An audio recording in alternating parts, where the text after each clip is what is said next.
ಹಾಗೆ ಇಂದಿನ ಸಮಾರಂಭದ ಮುಖ್ಯ ಅತಿಥಿಗಳಾದ JSS ವಿಜ್ಞಾನ ಮತ್ತು ತಾಂತ್ರಿಕ ವಿಶ್ವವಿದ್ಯಾಲಯದ ಉಪಕುಲಪತಿಗಳಾದ ಡಾಕ್ಟರ್ AN ಸಂತೋಷ್ರವ್ರನ್ನ ಕೂಡ ಆತ್ಮೀಯವಾಗಿ ವೇದಿಕೆಗೆ ಆಹ್ವಾನಿಸ್ತಾ ಇದ್ದೇನೆ.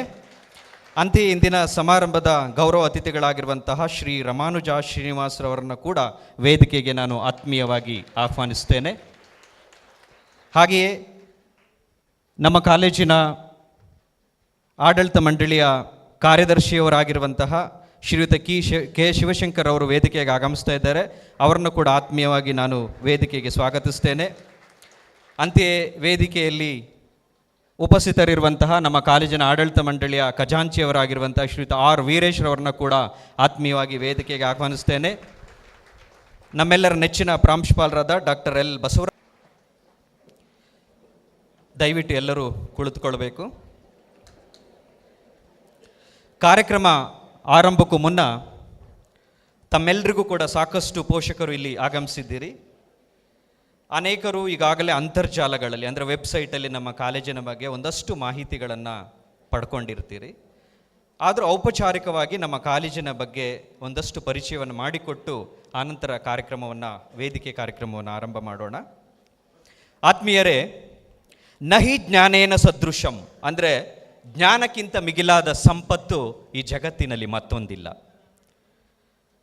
ಮನುಷ್ಯನ ಸರ್ವತೋಮುಖ ಬೆಳವಣಿಗೆಯ ಗುರಿ ಶಿಕ್ಷಣ.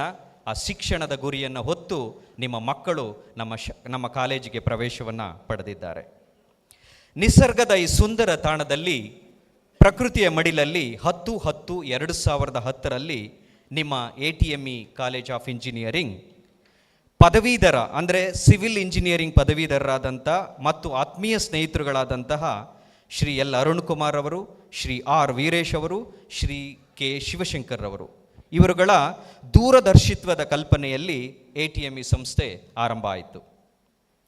10.28 ಎಕರೆ ವಿಸ್ತೀರ್ಣದ ಈ ಸುಂದರ ತಾಣದಲ್ಲಿ ಅತ್ಯುತ್ತಮ ಮೂಲಭೂತ ಸೌಕರ್ಯಗಳೊಂದಿಗೆ ಕೌಶಲ್ಯಯುತ ಇಂಜಿನಿಯರಿಂಗ್ ಶಿಕ್ಷಣವನ್ನು ನೀಡಬೇಕೆಂಬ ಸಂಕಲ್ಪದೊಂದಿಗೆ 4 ಇಂಜಿನಿಯರಿಂಗ್ ವಿಭಾಗಗಳೊಂದಿಗೆ 250 ವಿದ್ಯಾರ್ಥಿಗಳೊಂದಿಗೆ ಈ ಸಂಸ್ಥೆ ತಲೆ ಎತ್ತಿ ನಿಲ್ತು. ಪ್ರಾರಂಭವಾದಂಥ 8 ವರ್ಷಗಳಲ್ಲೇ ಈ ಸಂಸ್ಥೆಯ ಅತ್ಯುತ್ತಮ ಮೂಲಭೂತ ಸೌಕರ್ಯ ಮತ್ತು ಫಲಿತಾಂಶ ಮತ್ತು ಇಲ್ಲಿಯ ವಿದ್ಯಾರ್ಥಿಗಳ ಶಿಕ್ಷಣದ ಗುಣಮಟ್ಟವನ್ನು ಪರಿಶೀಲಿಸಿದಂತಹ ನವದೆಹಲಿಯ ನ್ಯಾಷನಲ್ ಬೋರ್ಡ್ ಆಫ್ ಅಕ್ರಿಡಿಟೇಷನ್ ವತಿಯಿಂದ ನಮ್ಮ ಕಾಲೇಜಿಗೆ NBA ಮಾನ್ಯತೆಯನ್ನು ಪಡ್ಕೊಳ್ತು. ಅದು ರಾಜ್ಯದಲ್ಲೇ ಅತ್ಯಂತ ಕಿರಿಯ ಕಾಲೇಜು ಎಂಬ ಹೆಗ್ಗಳಿಕೆಗೆ ATME ವಿದ್ಯಾಸಂಸ್ಥೆ ಪಾತ್ರವಾಯಿತು. NBA ಮಾನ್ಯತೆಯ ಜೊತೆಗೆ ಆನಂತರವೂ ಇಲ್ಲಿಯ ಗುಣಮಟ್ಟವನ್ನು ಪರಿಶೀಲಿಸಿದಂಥ NBA ಮತ್ತೆ 5 ವರ್ಷಗಳ ಅವಧಿಗೆ ಇದನ್ನು ನವೀಕರಣಗೊಳಿಸಿತು. 2019 UGC NAC ಮಂಡಳಿಯಿಂದ A+ ಮಾನ್ಯತೆಯನ್ನು ನಿಮ್ಮ ATME ಇಂಜಿನಿಯರಿಂಗ್ ಕಾಲೇಜು ಪಡೆದುಕೊಂಡಿದೆ. ಅದು ಕೂಡ ಮೈಸೂರಿನಲ್ಲಿಯೇ ಪ್ರಪ್ರಥಮ A+ NAC ಮಾನ್ಯತೆಯನ್ನು ಪಡೆದಿರುವ ಕಾಲೇಜು ಅದು ATME ಇಂಜಿನಿಯರಿಂಗ್ ಕಾಲೇಜ್. ನಂತರ ಆರಂಭದಿಂದಲೂ ಇಲ್ಲಿಯವರೆಗೂ ಕೂಡ ATME ವಿದ್ಯಾಸಂಸ್ಥೆ ISO ಮಾನ್ಯತೆ, ISO ಗುಣಮಟ್ಟವನ್ನು ಕಾಪಾಡಿಕೊಂಡು ಬಂದು ಈಗ 2017 ಅಂತರದಲ್ಲಿ ತನ್ನ ISO ಮಾನ್ಯತೆಯನ್ನು ಹಾಗೆಯೇ ಮುಂದುವರಿಸಿಕೊಂಡು ಬಂದಿದೆ. QS ಐಗೇಜ್ ಸಂಸ್ಥೆಯಿಂದ ಗೋಲ್ಡ್ ರೇಟಿಂಗ್ ಅಂದರೆ ಚಿನ್ನದ ಶ್ರೇಯಾಂಕವನ್ನು ಪಡೆದುಕೊಂಡಿರುವಂಥ ಹೆಗ್ಗಳಿಕೆ ATME ವಿದ್ಯಾಸಂಸ್ಥೆಯದ್ದು. ವಿದ್ಯಾರ್ಥಿಗಳಿಗೆ ಕೌಶಲ್ಯಪೂರ್ಣವಾದಂಥ ಇಂಜಿನಿಯರಿಂಗ್ ಶಿಕ್ಷಣ ಮತ್ತು ಅವರಲ್ಲಿ ಸಾಮಾಜಿಕ ಜವಾಬ್ದಾರಿಯನ್ನು ಮತ್ತು ಕಾಳಜಿಯನ್ನು ಮೂಡಿಸಬೇಕೆಂಬ 10 ಹಲವು ಸಮಾಜ ಸೇವಾ ಕಾರ್ಯಗಳನ್ನು ಸಹ ತೊಡಗಿಸಿಕೊಳ್ಳಲು ಪ್ರೇರೇಪಿಸಿ ವಿದ್ಯಾರ್ಥಿಗಳನ್ನು ಉತ್ತಮ ಪ್ರಜೆಗಳನ್ನಾಗಿ ATME ವಿದ್ಯಾಸಂಸ್ಥೆ ಅವರನ್ನು ಬೆಳೆಸುತ್ತಿದೆ.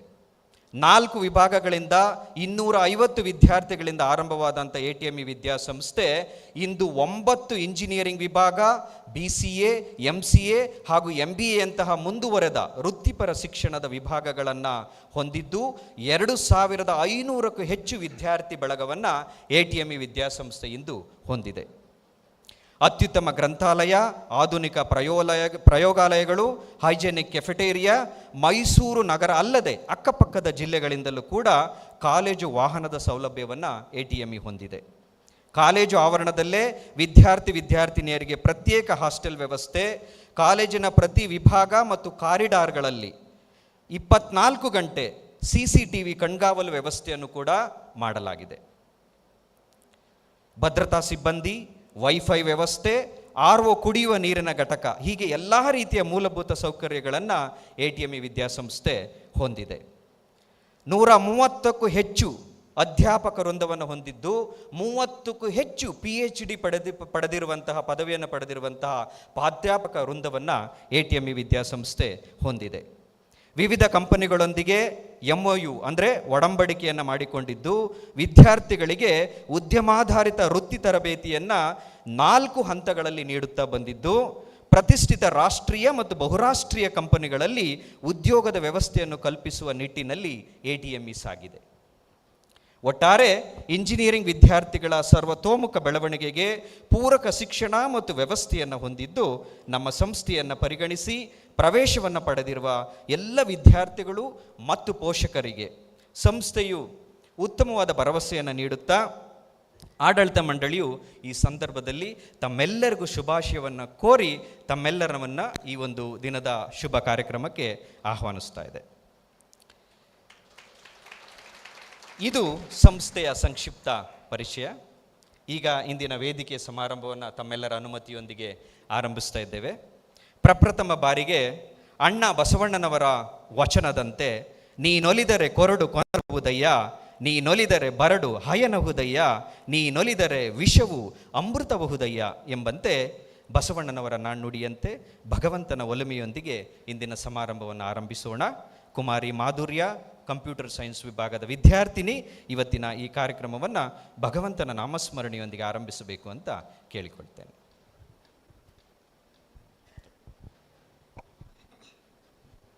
ಶರಣು ಸಿದ್ಧಿ ವಿನಾಯಕ, ಶರಣು ವೇದ್ಯ ಪ್ರದಾಯಕ, ಶರಣು ಸಿದ್ಧಿ ವಿನಾಯಕ, ಶರಣು ವೇದ್ಯ ಪ್ರದಾಯಕ, ಶರಣು ಪಾರ್ವತಿ ತನಯ ಮೂರುತಿ, ಶರಣು ಮೂಷಿಕ ವಾಹನ, ಶರಣು ಪಾರ್ವತಿ ತನಯ ಮೂರುತಿ, ಶರಣು ಮೂಷಿಕ ವಾಹನ, ಶರಣು ಸಿದ್ಧಿ ವಿನಾಯಕ.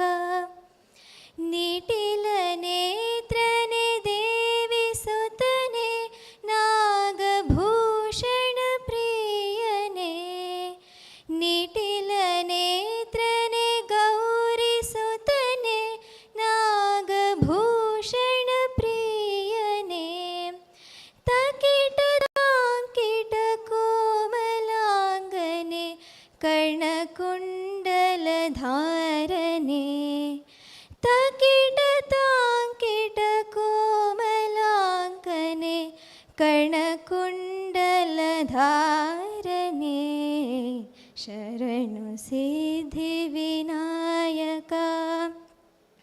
ಕುಕ್ಷಿವಾಹನ ಲಂಬೋದರನೆ, ಈಕ್ಷಚಾಪನ ಗಲಿದನೆ, ಕುಕ್ಷಿವಾಹನ ಲಂಬೋದರನೆ, ಈಕ್ಷುಚಾಪನ ಗಲಿದನೆ, ಪಕ್ಷಿವಾಹನ ಶ್ರೀ ಪುರಂದರ ವಿಠಲನ ನಿಜ ದಾಸನೆ, ಪಕ್ಷಿವಾಹನ ಶ್ರೀ ಪುರಂದರ ವಿಠಲನ ನಿಜ ದಾಸನೆ, ಶರಣು ಸಿದ್ಧಿ ವಿನಾಯಕ, ಶರಣು ವೇದ್ಯ ಪ್ರದಾಯಕ, ಶರಣು ಪಾರ್ವತಿ ತನಯ ಮೂರುತಿ, ಶರಣು ಮೂಷಿಕ ವಾಹನ,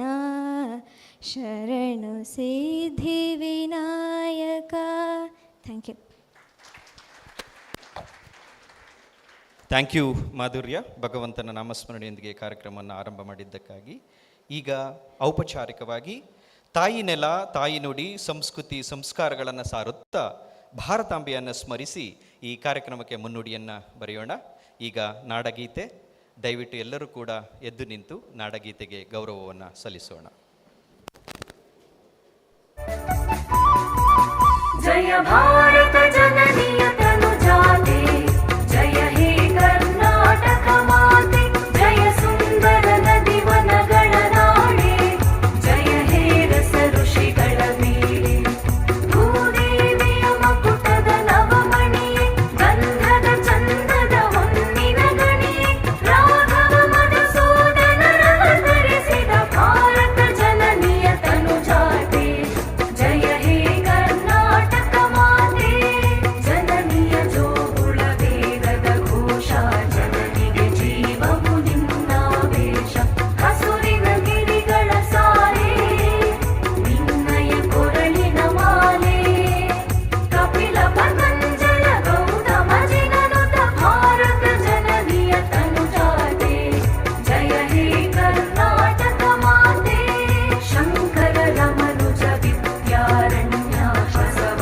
ಮಧ್ವರಿಹ ದಿವ್ಯಾರಣ್ಯ, ರನ್ನ ಷಡಕ್ಷರಿ ಪುನ್ನ, ಪಂಪಲ ಕುಮಿಪತಿ ಜನ್ನ, ಕುಮಾರ ವ್ಯಾಸರ ಮಂಗಳಧಾಮ, ಕವಿ ಕೋಗಿಲೆಗಳ ಪುಣ್ಯಾರಾಮ, ನಾರಕ ರಾಮಾನಂದ ಕಬೀರರ ಭಾರತ ಜನನಿಯ ತನುಜಾತೆ, ಜಯ ಹೇ ಕರ್ನಾಟಕ ಮಾತೆ, ತೈಲಪ ಹೊಯ್ಸಳರಾಳಿದ ನಾಡೆ, ಕಂಕಣ ಜಕಣರ ನೆಚ್ಚಿನ ಬೀಡೆ, ಕೃಷ್ಣ ಶರಾವತಿ ತುಂಗ, ಕಾವೇರಿಯವರ ರಂಗ, ಚೈತನ್ಯ ಪರಮಹಂಸ ವಿವೇಕರ ಭಾರತ ಜನನಿಯ ತನುಜಾತೆ, ಜಯ ಹೇ ಕರ್ನಾಟಕ ಮಾತೆ, ಸರ್ವ ಜನಾಂಗದ ಶಾಂತಿಯ ತೋಟ, ರಸಿಕರ ಕಂಗಳ ಸೆಳೆಯುವ ನೋಟ, ಹಿಂದೂ ಕ್ರೈಸ್ತ ಮುಸಲ್ಮಾನ,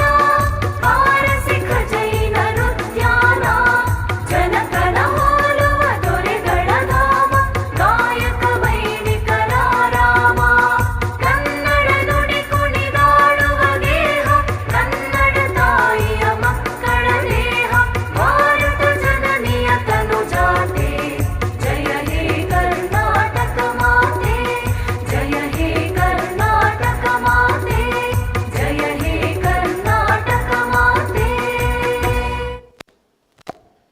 ಧನ್ಯವಾದಗಳು.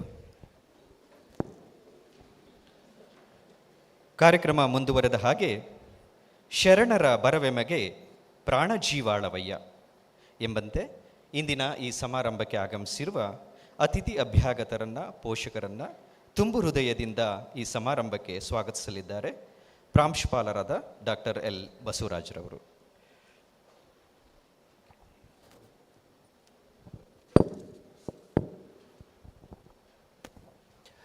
Good morning, everyone present here. Respected Honorable Chairman Shri L. Arun Kumar, respected today's chief guest Dr. Santosh Kumar, respected President of the today's function Dr. Syed Shakibur Rahman, respected guest of honor Mr. Raman Srinivasan, respected Honorable Secretary K. Shivashankar, respected Treasurer Sri Veeresh, my dear parents, students, esteemed faculty members, press and media persons. It's a great pleasure to welcome you all to the orientation program for 2024. We are delighted to have you join our vibrant community, and I would like to extend a special welcome to our newly joined students. Today marks the start of exciting journey filled with opportunities for learning and growth. As you begin this new chapter, remember that you are not alone. You are now part of ATME family that is here to support you every step of your way. This is a critical stage in your lives where you are living behind the career behind the carefree days of childhood and embarking on the path of adulthood. During these next 4 years, you will be in a transitional state, no longer considered childhood, but not yet fully adulthood. The school community, including your teacher and parents, is here to support you throughout the transformative process. The habit and behaviors you cultivate now will have a profound and continuing impact on the rest of your lives. Remember, education is not just about textbook and exam. It is also about experience and relationship you build along your journey. Now I would like to acknowledge the distinguished guests who honor us with their presence today. On this occasion, we have an eminent personality, visionary leader of the institution, none other than Sri L. Arun Kumar, chairman of this institution. On behalf of the ATME family and on my own behalf, I take this privilege to welcome our chairman Sri L. Arun Kumar in his absence here. I take this opportunity to welcome today's chief guest, Dr. A.N. Santosh Kumar, Vice Chancellor, JSS Science and Technological University, Mysore. When we approached him, he wholeheartedly accepted our invitation to be the chief guest of the today's function. On behalf of ATME family and on my own behalf, I welcome you, sir.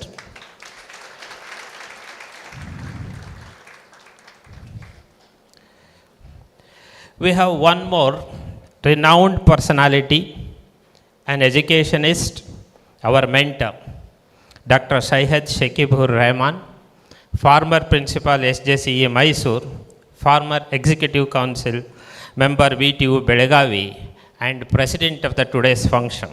On behalf of ATME family and my own behalf, I welcome you, sir. We have another eminent personality, Mr. Ramanuja Srinivasan, project manager, TCS Bangalore, with us. When we approached him to be the guest of honor for today's function, in spite of his busy schedule, he accepted our invitation to be the guest of honor for today's function. On behalf of ATME family and on my own behalf, I welcome you, sir.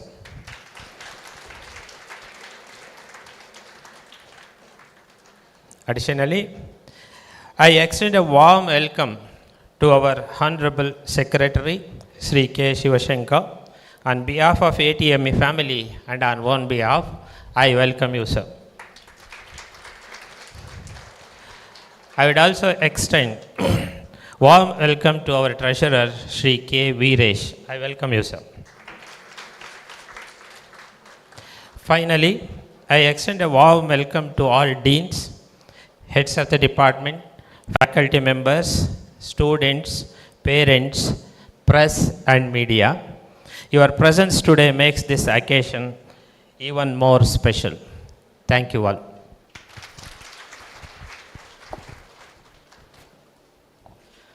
Thank you, sir. I also welcome our beloved principal, sir, Dr. L. Basuraj.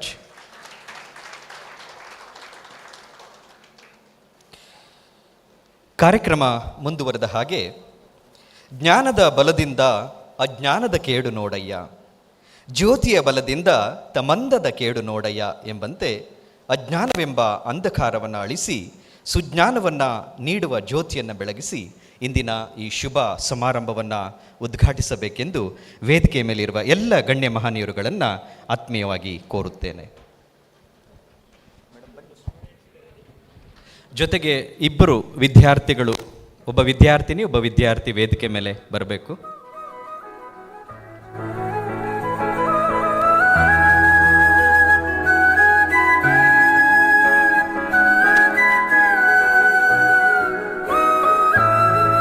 ಒಬ್ಬ ವಿದ್ಯಾರ್ಥಿ.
ಧನ್ಯವಾದಗಳು.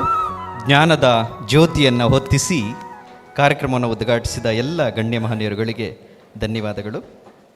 ಕಾರ್ಯಕ್ರಮ ಮುಂದುವರೆದ ಹಾಗೆ ನೀರಿಗೆ ನೈದಿಲೆ ಶೃಂಗಾರ, ಗಗನಕ್ಕೆ ಚಂದ್ರಮನೆ ಶೃಂಗಾರ, ಹಾಗೆಯೇ ಸಮಾರಂಭಕ್ಕೆ ಅತಿಥಿ ಗಣ್ಯರೇ ಶೃಂಗಾರ. ಅಂತಹ ಅತಿಥಿ ಗಣ್ಯರನ್ನು ಈಗ ವೇದಿಕೆಗೆ ಪರಿಚಯಿಸುವ ಸಂದರ್ಭ. ಇವತ್ತಿನ ಈ ಕಾರ್ಯಕ್ರಮಕ್ಕೆ ಗೌರವ ಅತಿಥಿಗಳಾಗಿ ಆಗಮಿಸಿರುವಂತಹ ಶ್ರೀ ರಾಮಾನುಜ ಶ್ರೀನಿವಾಸ್ ಅವರನ್ನು ಈ ವೇದಿಕೆಗೆ ಪರಿಚಯ ಮಾಡಿಕೊಡಬೇಕೆಂದು ಕಂಪ್ಯೂಟರ್ ಸೈನ್ಸ್ ವಿಭಾಗದ ಸಹಾಯಕ ಪ್ರಾಧ್ಯಾಪಕಿ ಕಾವ್ಯಶ್ರೀ ಅವರನ್ನು ಕೇಳಿಕೊಳ್ಳುತ್ತೇನೆ.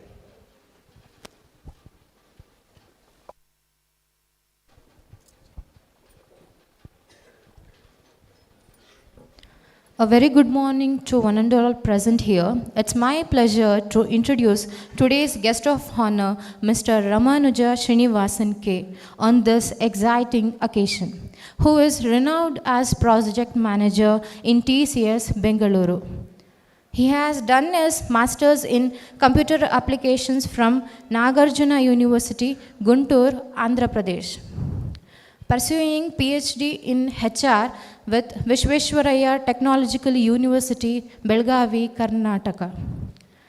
Sir is having 27 plus years of industry experience, worked with ECIL Hyderabad for 2 years, working with Tata Consultancy Services, Bangalore since 1996 to date. Technologies worked by him are PLSQL, C, COBOL, Unix-based Oracle, CoolGen, Rational Tools, Microsoft Tools, etc. He has worked on various industries, verticals such as banking, telecom, energy and utilities, insurance, HR, and cloud. He is one of the board and academic council member from industry for few of the autonomous and deemed university in Karnataka and Andhra Pradesh.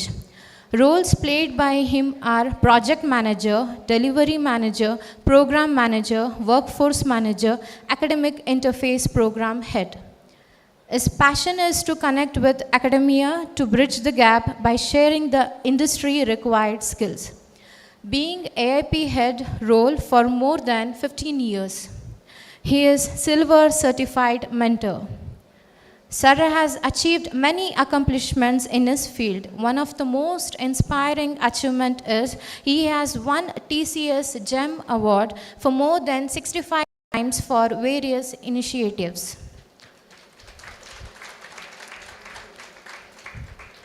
His hobbies are playing cricket and learning tabla, played cricket at district and university level, and won Best Bowler award many times.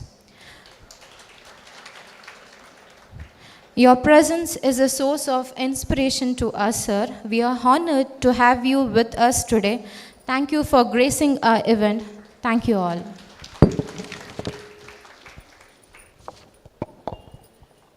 ಧನ್ಯವಾದಗಳು Kavyashree madam. ಈಗ ವೇದಿಕೆಯನ್ನು ಉದ್ದೇಶಿಸಿ ಇಂದಿನ ಗೌರವ ಅತಿಥಿಗಳು ತಮ್ಮ 2 ಮಾತುಗಳನ್ನು ಆಡಬೇಕಾಗಿ ತಮ್ಮಲ್ಲಿ ಕೋರುತ್ತೇನೆ.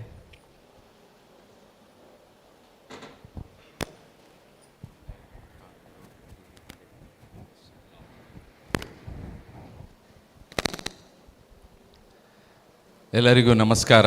Very good morning to all. Really honored to be here on this great occasion. Before I move forward, I would like to thank a couple of professors whom I know from this institute. Because of them, I'm here on this auspicious day, I would say.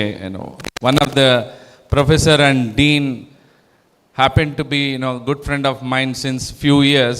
We were working as an academic council in couple of colleges. And also another professor whom I know quite some time, maybe before COVID since then. So I would like to thank, along with them, all the ATME professors and governing councils. And because of this great occasion, I could meet some of my known great knowledgeable professors of JSS also, on this occasion. I would like to thank all the stakeholders of this function today for making me also part of this great event. Many congratulations to all the buddy engineers who opted this great institute. Why I mentioned that great institute? Because I got to know that this institute is started by many knowledgeable academicians. So I strongly believe if core academicians are going to start something like this, they ensure that high level of values and ethics will be maintained. Barring, some of the institutes also you may see same thing, but today across India, many private institutes are other category owned by some politicians and other category of people. I'm not saying that those institutes are good, bad, ugly, no. But here what I am trying to emphasize is these great academicians who started with a good vision, I'm sure you are in a great and safe hands. Next 4 years you are going to have a great time. My best wishes to all the parents who are here, believing in this institute, and all the faculty members. Definitely your wards are going to be taken care very well. High level of ethics and values are going to be maintained next 4 years. And I'm sure various reasons, maybe during your education time you would have also felt some professional course to work on or study, but various reasons you are not able to fulfill that. And your dream is to make sure that your children, your daughter or a son to be a great engineer, maybe 4 years from today. I'm sure in next 4 years, all your dreams are going to be coming true. So my best wishes to all of you.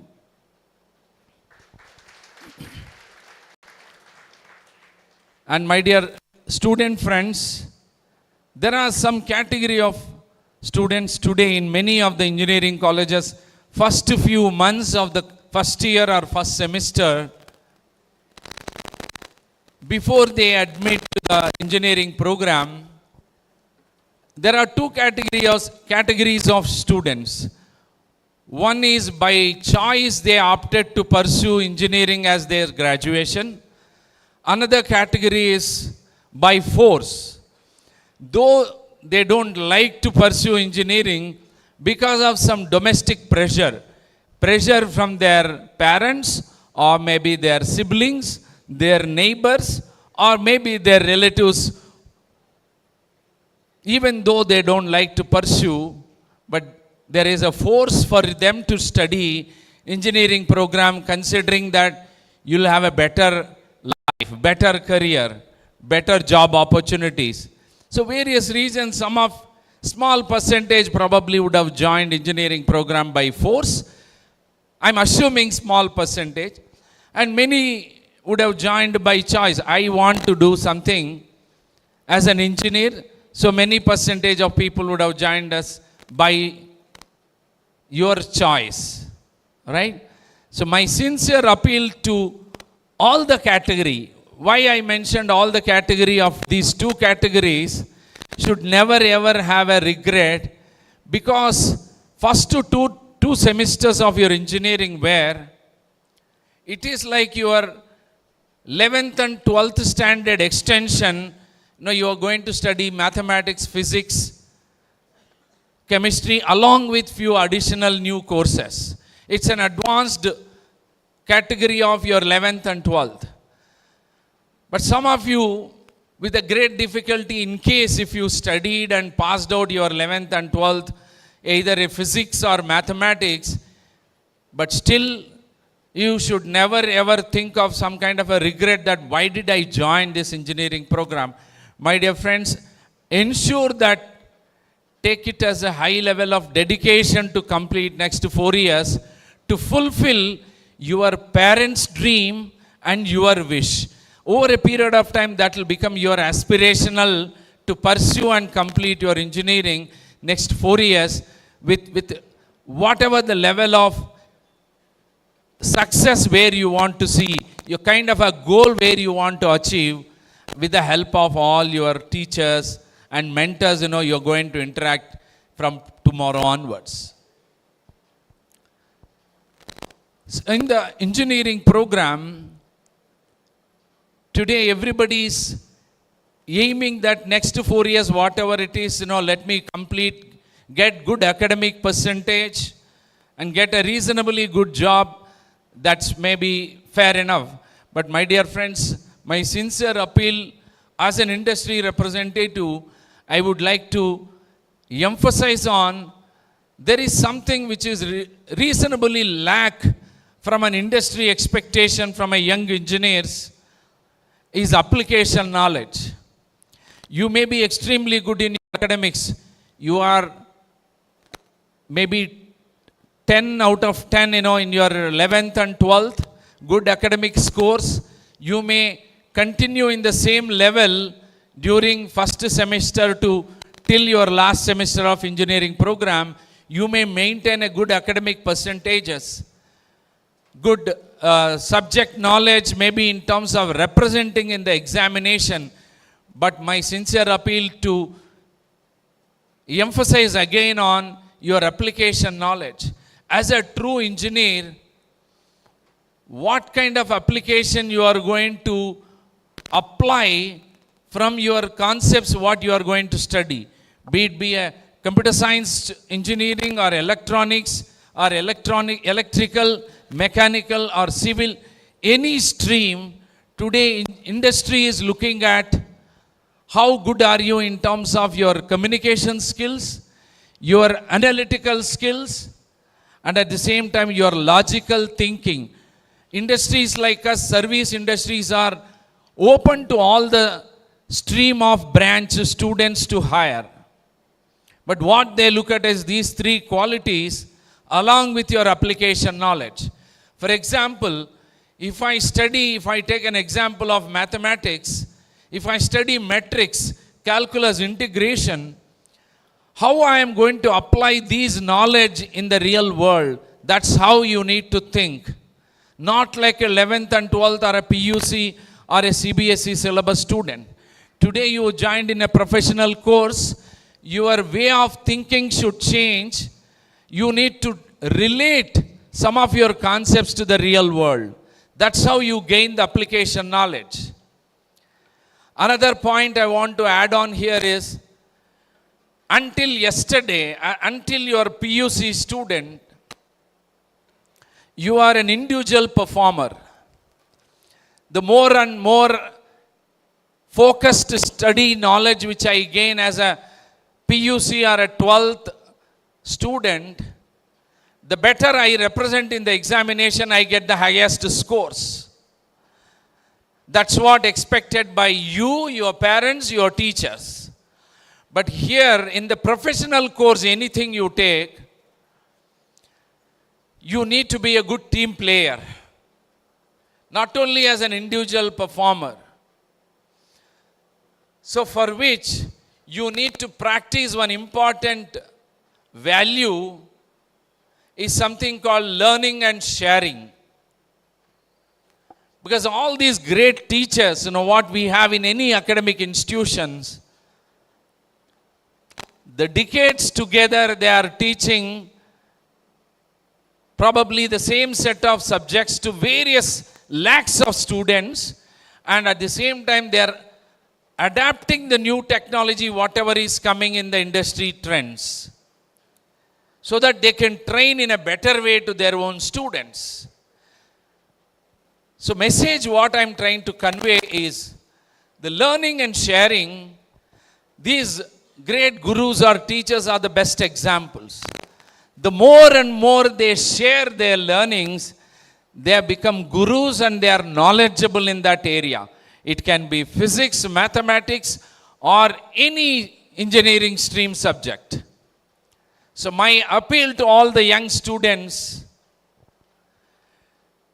don't be an individual performer. Try to be a team player and become a knowledgeable in some of the areas what you study in next 4 years. Try to share your learnings to your classmates. Over a period of time, your juniors, Sometimes students may have a little inconvenience often to go to the teacher to ask more and more questions and queries. That's where you should be like a helping hand. So ensure that learning and sharing is one of the important value you should inculcate next 4 years. So one example I would like to share on my own example, probably 3 decades ago during my university days. By my name itself, and I am extremely great and fan of mathematics subject, the great mathematician name. But there are few other subjects where I was looking for some help from my classmates and roommates. So occasionally I used to ask some help for my neighbor roommate who happened to be the topper in the college. So maybe a week before the exam starts, the internal exams, I was keep going and bugging that this particular area, I am not convinced. Can you try to elaborate and explain? So this classmate used to keep postponing for me to get clarify on that area. And surprisingly, proactively, he come to me after 1 week of the exam is over. Then he came to my room. I think last 1 week you were asking some clarification. I was occupied with something. I could not able to spend time with you. Now you tell me, I can explain to you. But it's of no use. So my sincere appeal, friends, learning and sharing is something very, very important. Why? Because industry is not looking at skilled people. Industry is looking at the knowledgeable people, because every industry today is knowledge industry. Unless otherwise we learn continuously to adapt the new technologies, we become obsolete. We become outdated. And I'm sure some of the teachers do agree with me. When we were the students, we used to learn some programming languages in computer science like Fortran, COBOL. Probably today everybody is not learning that, or not sharing their learnings also, except few organizations are using, nobody is using. So unless otherwise I adapt to new technology, I will be thrown out of the organization. Though I may be an expert in technology A, because I don't know B, C, D, that is what it is niche today. Because I am not ready to learn B and C and D, I will be thrown out. So my dear friends, ensure that the more and more you learn, start sharing your learnings to somebody. Not only you become a knowledgeable, it helps you to become sustainable in any organization. Today, if I claim that I am an expert in Java or Python programming or signal processing or embedded or VLSI, these are the terminology you are going to learn in due course of time. If you don't understand, don't worry right now. If I claim that these are the areas where I am expert today, the more and more I share my learnings, I become subject matter expert, and I can sustain beyond 3 years or 5 years in the organization. And through which I get a time to learn some new technologies also. Because I am a subject matter expert, I can able to automate the things. I can complete the task instead of 8 hours, maybe within 4 hours. So I can get a time to learn new things, right? So make sure that practice this learning and sharing as one of the important value, my dear friends. No longer you are an individual contributor. You are going to be part of a team player. Probably from second or third semester onwards, there are so many group activities are going to be there for you. Based on your group activity contribution, along with your subject knowledge, you will be awarding your scores, internal marks or external marks and so on. So ensure that this is one of the important value to inculcate. Due respect to all the graduate programs what we have in India, engineering graduate program is something really special, I would say. It is a professional course, and at the same time, they are supposed to be good at their application knowledge. So they always think about out of the box, lot of innovative ideas. Innovation they try to bring in. Being an engineer, being a true engineer, they bring in some new innovative products. Be it in the agriculture area or healthcare industry or banking, retail, life sciences. You take any industry gamut, these are the core key important people today. Due respect to all the graduate program people. I know some of the parents and so on, various reasons unable to pursue their engineering program. They are also equally important. Today, opportunities are there for every graduates in India, be it a commerce or administration or chartered accountancy, you name any graduate program, huge amount of opportunities are there in today. But how relevant their knowledge they are able to apply in the industry is what matters. So I want to tell you one small story.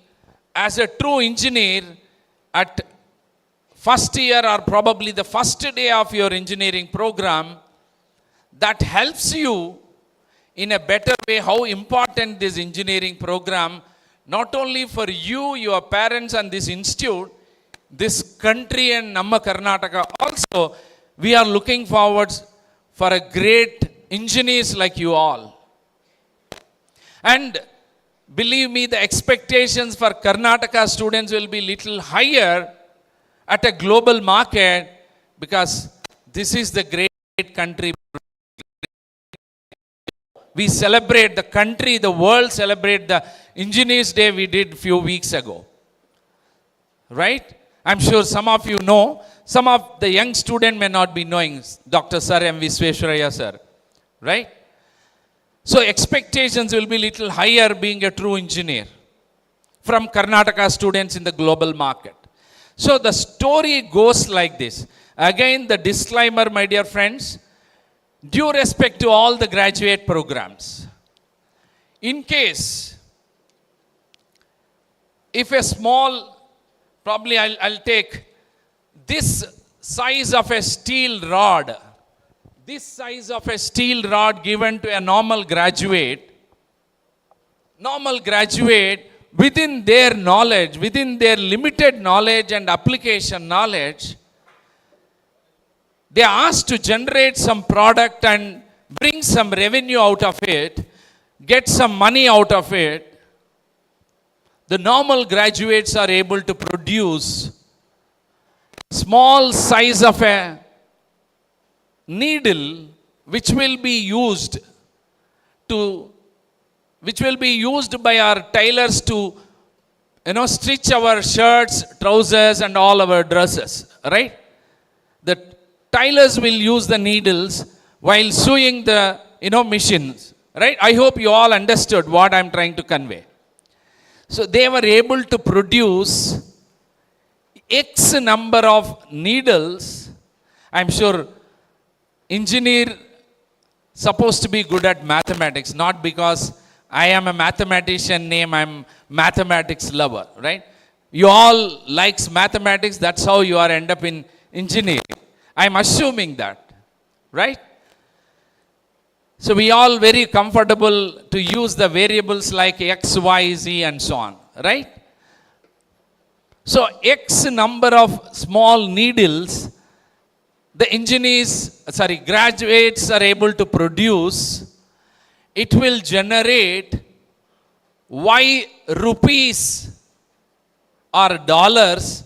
If they sell these X quantity of needles, it will give Y rupees or Y dollars. But on the other side, the true engineer with high level of application knowledge with innovative ideas and thoughts, out of the box thinking, they were able to produce it with the same size of a steel rod. They were able to produce x to the power of n small springs which are used in a Switzerland make wrist watches. We all do have a wrist watches, right? So small size of springs, they were able to produce x to the power of n, and in return they were able to generate y to the power of n rupees or dollars. Imagine the huge difference where it is. So my dear friends, we are looking forward, all the stakeholders of this ATME, looking forward you to be a true engineer 4 years from now. Bring in so many laurels to your parents, your alma mater, wherever you are going to be, any domain or any category of industry, as an employee or as an entrepreneur. That's what, today India is calling us developing country. We would like to see developed country with all your great innovation over a period of time. The next point I would like to touch upon, my dear friends, respect individual is another important value you all need to take it very seriously. Don't take me wrong, why this guy is talking too many values rather a technology, because I come from a Tata organization which is 150 plus years old conglomerate, which got 100 plus organization under Tata Group. Probably last 20 I'm associated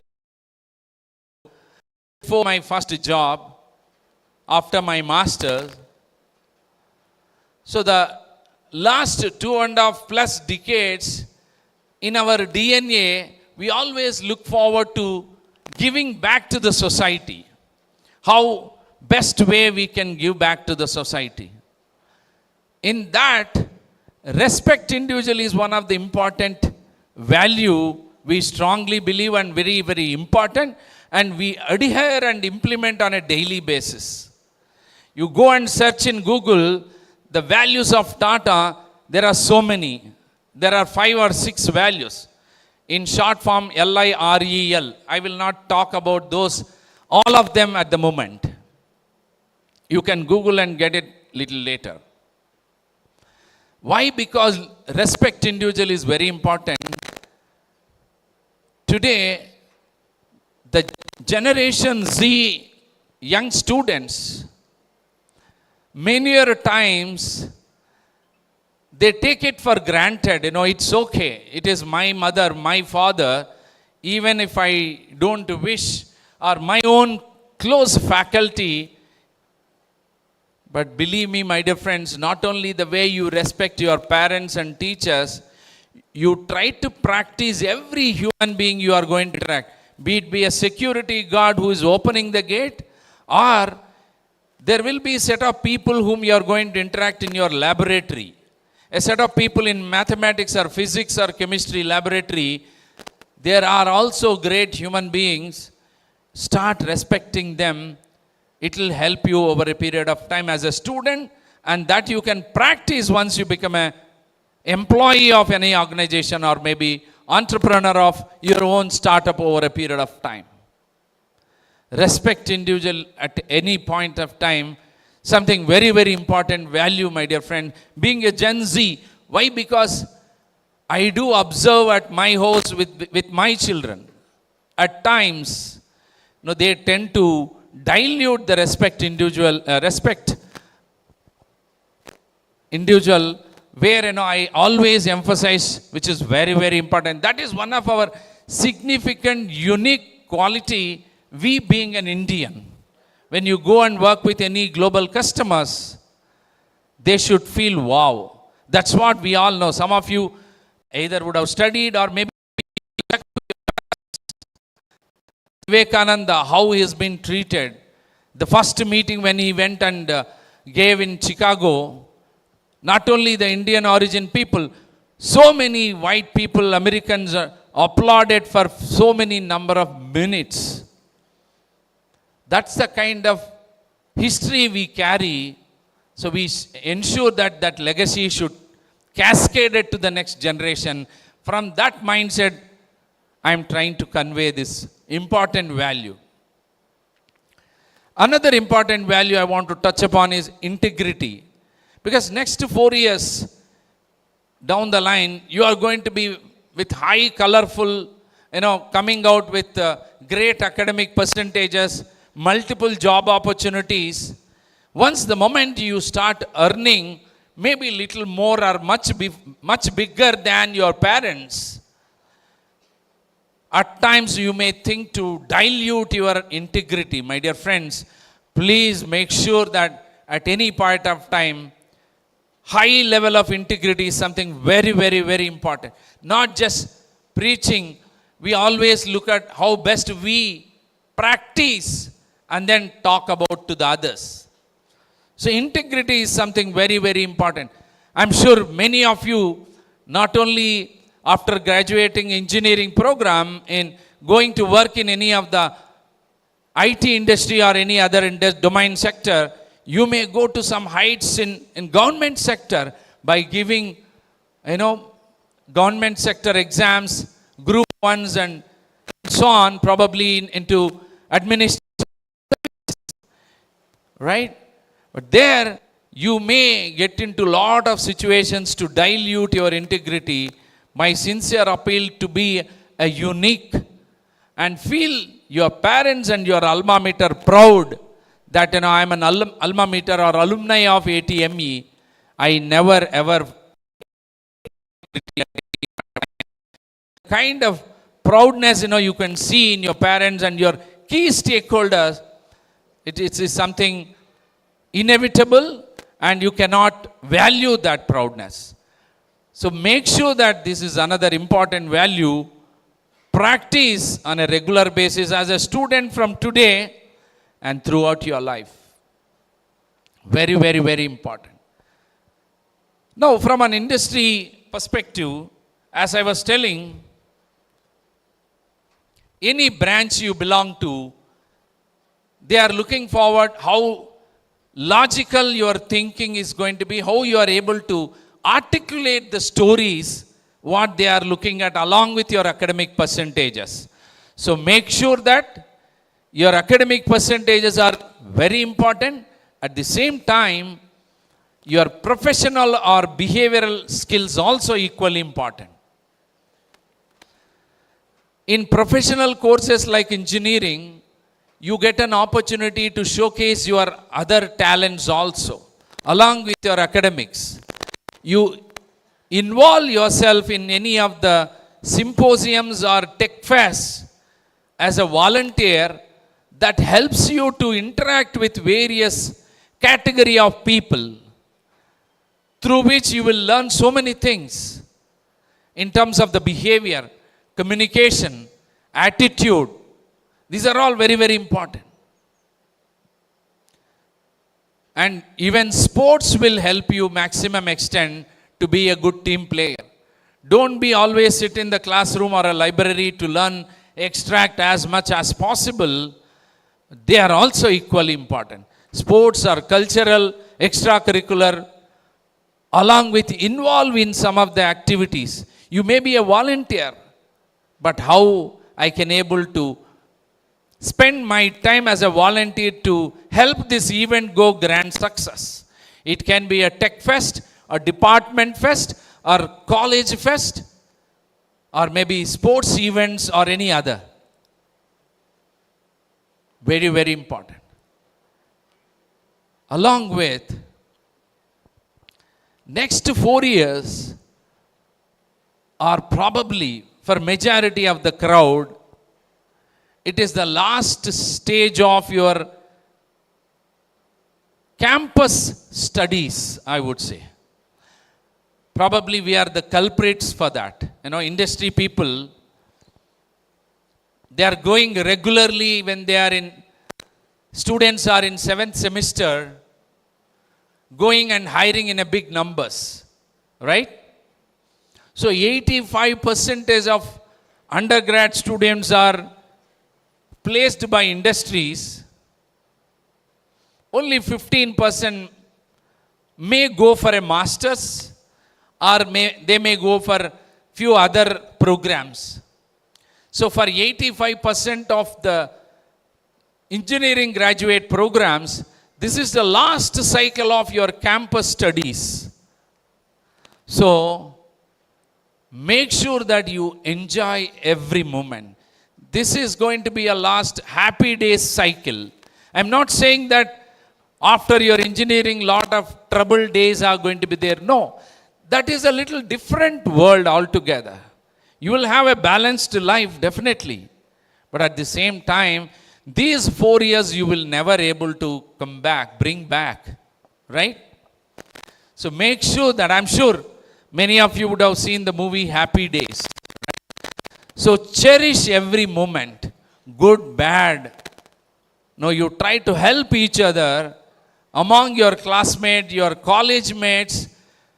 Be as obedient the way you are with parents, same with your classmates, your teachers and all. Make sure that next 4 years left you great, sweet and fun memories when you look back after 10 years. That's how you should enjoy every moment. Anyway, I'm not a sports person, so today sports events are there. Let me bunk the college. My appeal is, don't do that. Even though you are not a sports person, you come and cheer up to your classmates, your college mates. Make sure that you have a great time next 4 years. Very, very, very important.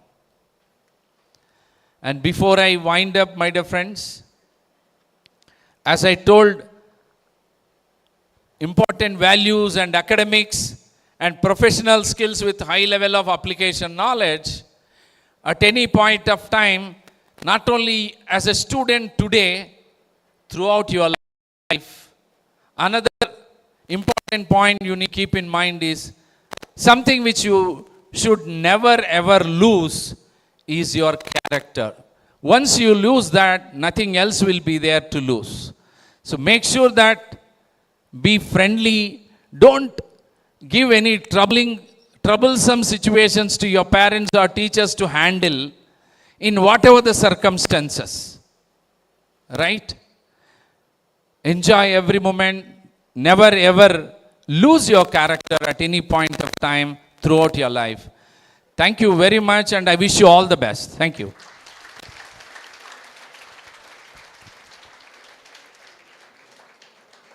ತಮ್ಮನ್ನೆಲ್ಲ ಉದ್ದೇಶಿಸಿ ಮಾತನಾಡಿದ ಇಂದಿನ ಗೌರವ ಅತಿಥಿಗಳಾದ ಶ್ರೀ ರಾಮಾನುಜ ಶ್ರೀನಿವಾಸ್ ಅವರಿಗೆ ಧನ್ಯವಾದಗಳು. ಅತಿಥಿ ದೇವೋಭವ ಎನ್ನುವುದು ಭಾರತೀಯ ಸಂಸ್ಕೃತಿಯ ಪರಂಪರೆ. ಅತಿಥಿ ಸತ್ಕಾರವೂ ಕೂಡ ಭಾರತೀಯ ಸಂಸ್ಕೃತಿಯ ಪರಂಪರೆ. ಈಗ ಗೌರವ ಅತಿಥಿಗಳಾಗಿರುವಂತಹ ಶ್ರೀಯುತ ರಾಮಾನುಜ ಶ್ರೀನಿವಾಸ್ ಅವರಿಗೆ ಸಂಸ್ಥೆಯ ಪರವಾಗಿ ಗೌರವ ಸಮರ್ಪಣೆ. ದಯಮಾಡಿ ಅವರು ಗೌರವದ ಪೀಠವನ್ನು ಅಲಂಕರಿಸಬೇಕಾಗಿ ವಿನಂತಿ. ವೇದಿಕೆ ಮೇಲಿನ ಗಣ್ಯರು ದಯವಿಟ್ಟು ಗೌರವ ಅತಿಥಿಗಳನ್ನು ಅಭಿನಂದಿಸಬೇಕಾಗಿ ಕೋರಿಕೊಳ್ಳುತ್ತೇನೆ.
ಧನ್ಯವಾದಗಳು ಸರ್. ಕಾರ್ಯಕ್ರಮ ಮುಂದುವರೆದ ಹಾಗೆ ಜ್ಞಾನಿಗೆ ಗುಣಲೇಸು, ಮಾನಿನಿಗೆ ಪತಿಲೇಸು, ಸ್ವ ಅನುಭವಿಗಳ ನುಡಿಲೇಸು ಸಭೆಯೊಳಗೆ ಎನ್ನುವಂತೆ ಇಂದಿನ ಕಾರ್ಯಕ್ರಮದ ಕೇಂದ್ರ ಬಿಂದು ಮುಖ್ಯ ಅತಿಥಿ JSS ವಿಜ್ಞಾನ ಮತ್ತು ತಂತ್ರಜ್ಞಾನ ವಿಶ್ವವಿದ್ಯಾನಿಲಯದ ಉಪಕುಲಪತಿಗಳಾಗಿರುವಂತಹ ಡಾಕ್ಟರ್ AN ಸಂತೋಷ್ ಕುಮಾರ್ ಅವರು ಇವತ್ತಿನ ಕಾರ್ಯಕ್ರಮವನ್ನು ಉದ್ದೇಶಿಸಿ ತಮ್ಮ ಮುಖ್ಯ ಅತಿಥಿಗಳ ನುಡಿಗಳನ್ನು ಆಡಬೇಕಾಗಿ ವಿನಂತಿ.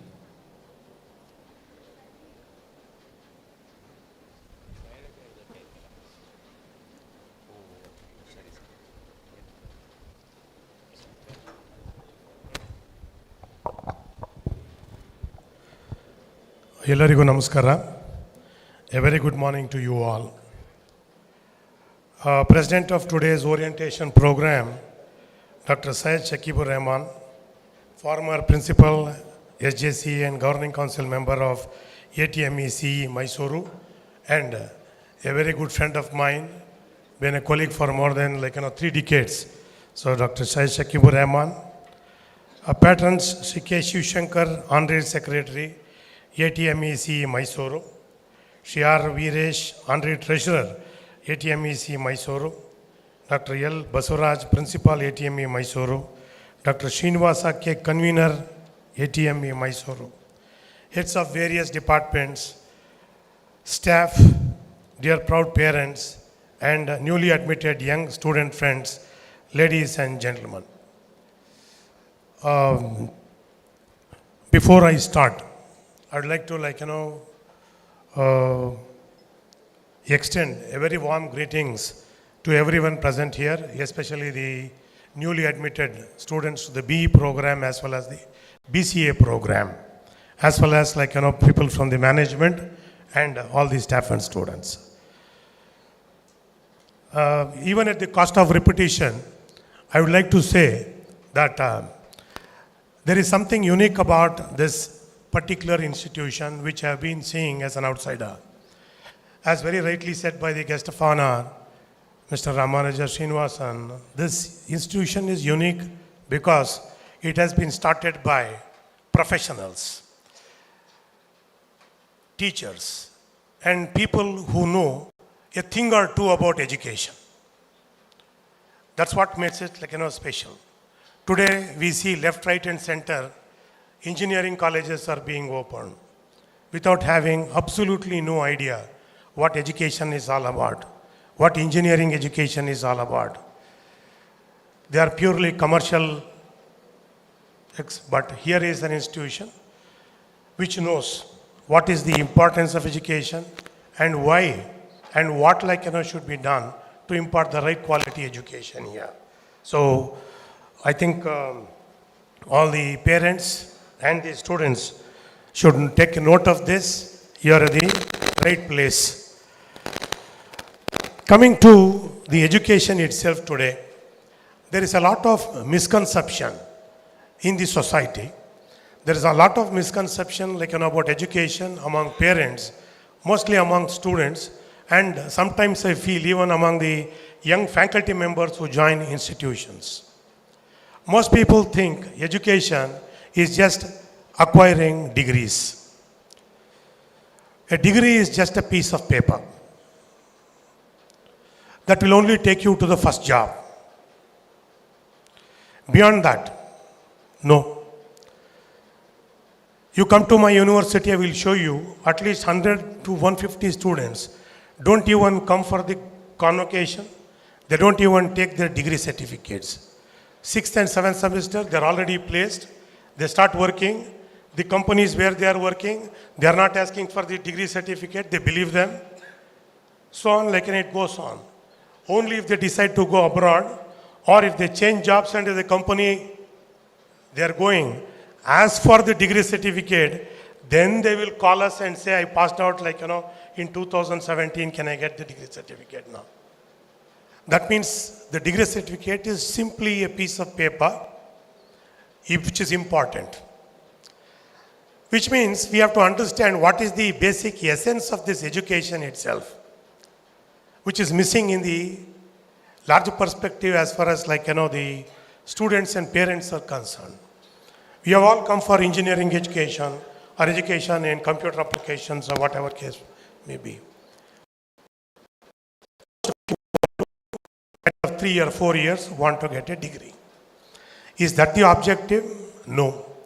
In fact, I would like to quote Thomas More here, a great satirist and also a great thinker. He once very famously said, "Many people are schooled, only few are educated." The problems what we face today are lack of education. The problems what the society is facing is because people lack education, they're only degree holders. Now what is so special about actually getting educated then? As Ramanuja spoke about the industry perspective, I just like to, he has in fact made my job very simple. Most of the things what I also wanted to say, he has already said. So I just like to take a few minutes on the perspective of education.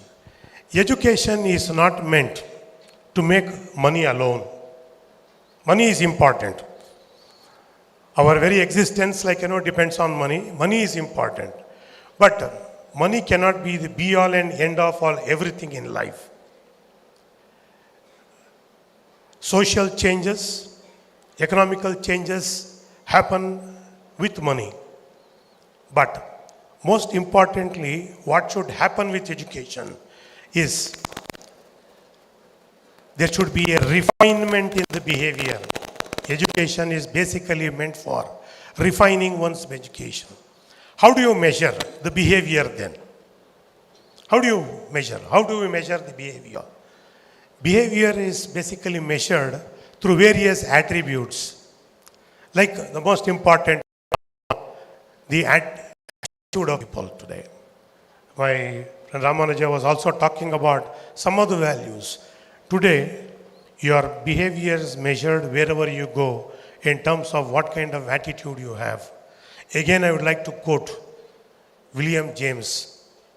He said, "The greatest discovery in the recent times is the knowledge that life can be changed by changing the attitude." So very important. Similarly, many people have echoed the same sentiments. Very recently, the famous investor, Warren Buffett, I think all of you know, big time investor, businessman, he said, "Give me people with the right attitude. Even if they have little aptitude, I will manage." That shows the importance of attitude. Today, people have lost all sense of humility, humbleness. The more degrees you acquire, your behavior should refine more and more. The more expertise you have, your behavior should be more refined. Similarly, another attribute is the personality. You should all groom your personality. Two aspects of personality, one is the physical, other one is the mental. We most of the times only try to pay attention to the physical personality. That's the reason why we apply powder, lipstick, right? We try to put a tie, this is only to make ourselves more pleasing, right, to somebody else. That's the physical personality. And there is a limitation to it. How you and me look is genetic. It's all what we have got from our parents, grandparents. But there is another personality, the personality within you, the mental personality. You have to groom this. I am sure the institution will have number of personality development classes. I urge all of my young friends to join. These are the things that you should change for the better. If you really want to do well in life, you have to change your personality, change your attitude. You have to change the way you motivate yourselves. Up to now, and even now, up to completing engineering, some parents are behind their children, motivating them. Parents will get up at 4 o'clock, 5 o'clock, whether the children get up or not. Modern day parents are more motivated than the children. That's what I see. but it is the responsibility of the students as well. So these are all things which people look at you. If you go to the industry, they will see what is the level of motivation, what kind of personality he has, what is his learning ability. So there are things which we should do to be called as educated. Another important thing which he also mentioned is the respect. One should first of all acknowledge that all individuals are different. We are all different, we are all unique. We all come from different backgrounds, that's also true. So therefore, if you have to live harmoniously, either here in the campus or outside of it, industry, wherever you go in the society, you have to appreciate and respect. He said, you have to give respect not only to your parents, important. I don't know how many of you have taken time to thank your parents enough for bringing you up to this particular level. I'm sure most of you would not have done. At least today, after this program, you should all rise up and thank them. You should thank them. We take, as he said, we take a lot of things for granted. The sacrifices what they have made for all of you, you have to acknowledge them. So respect your parents. Respect your teachers. In the last 10 years, 20 years, I think my colleague Dr. Shakibur Rahman and some of you will also agree. Slowly, the attitude is changing. The kind of respect, of course, respect cannot be demanded. Teachers also should be up to the mark. But most of the times, students have become very indifferent. So which means that there is something you have to start learning now. You have to start respecting. You have to respect your elders. These are all things which we were told when we were very small. If you are still talking about it today also, that means something is wrong somewhere. Respects the ladies. You can see so many crimes perpetrated against the ladies today. We should all respect women. Respect family and friends. As he said, respect everyone. Respect everyone, respect every view. Also important is to respect the people who are in the defense of this particular country. We are all here sitting so safely, it's because of these people. So you have to respect everyone, respect your country, and respect every view. That's where inclusivity comes in.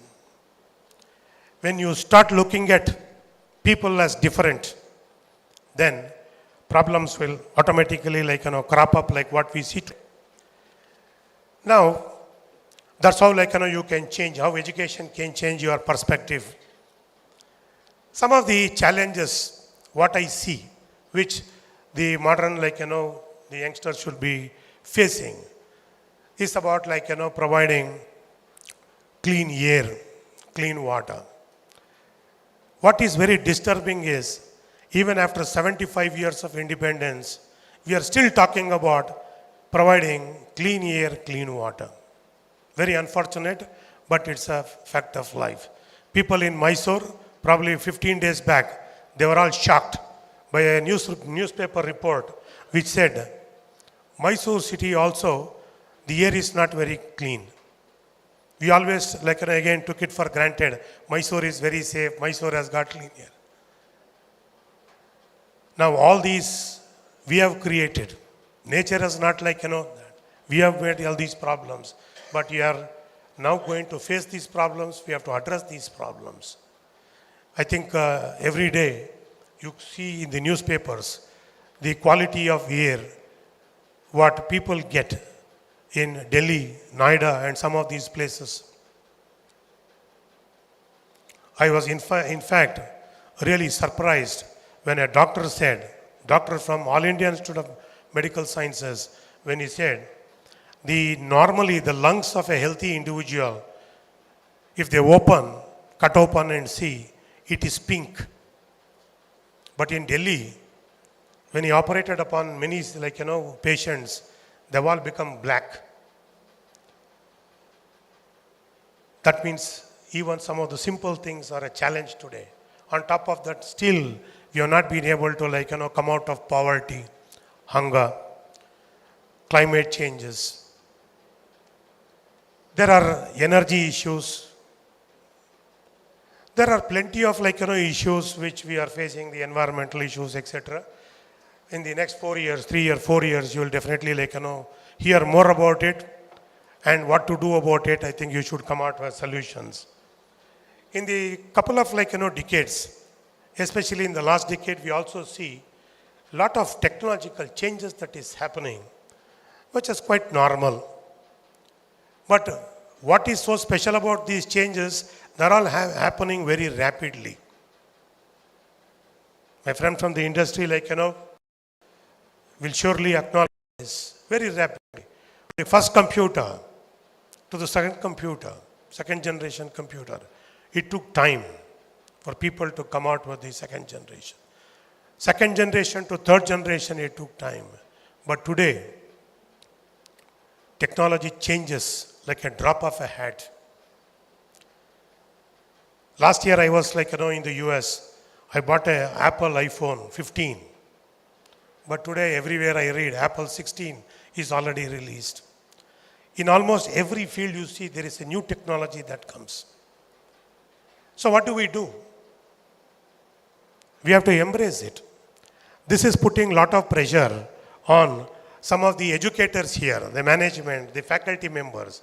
How frequently can we change the curriculum? Our Dean Academic comes and says, sir, this is the new thing we have to introduce. I say, last 3 months we have changed the curriculum. We have got some leeway because of a university status. We change. Last 6 months back we changed. No sir, now industry people are saying these are all the new technology which have come. We have to, otherwise our students will be left behind. So a lot of challenge, when technology changes, it is not only individuals, institutions like ours, we also have. And accordingly, we have to think of enhancing our skills, enhancing our developing skills as well. One important thing is learning is lifelong. We have to learn. There is no choice. You have to update constantly. I think probably some of the countries, including India, once you get a degree, you are done with it. There's no question of going back and once again getting updated unless it is essential. This is not the way the other parts of the world is. For example, in the United States, even if you're a senior surgeon, you're a doctor, senior doctor, once in 3 years, if you don't pass an examination, your license will be taken away. So you have to continuously keep updating.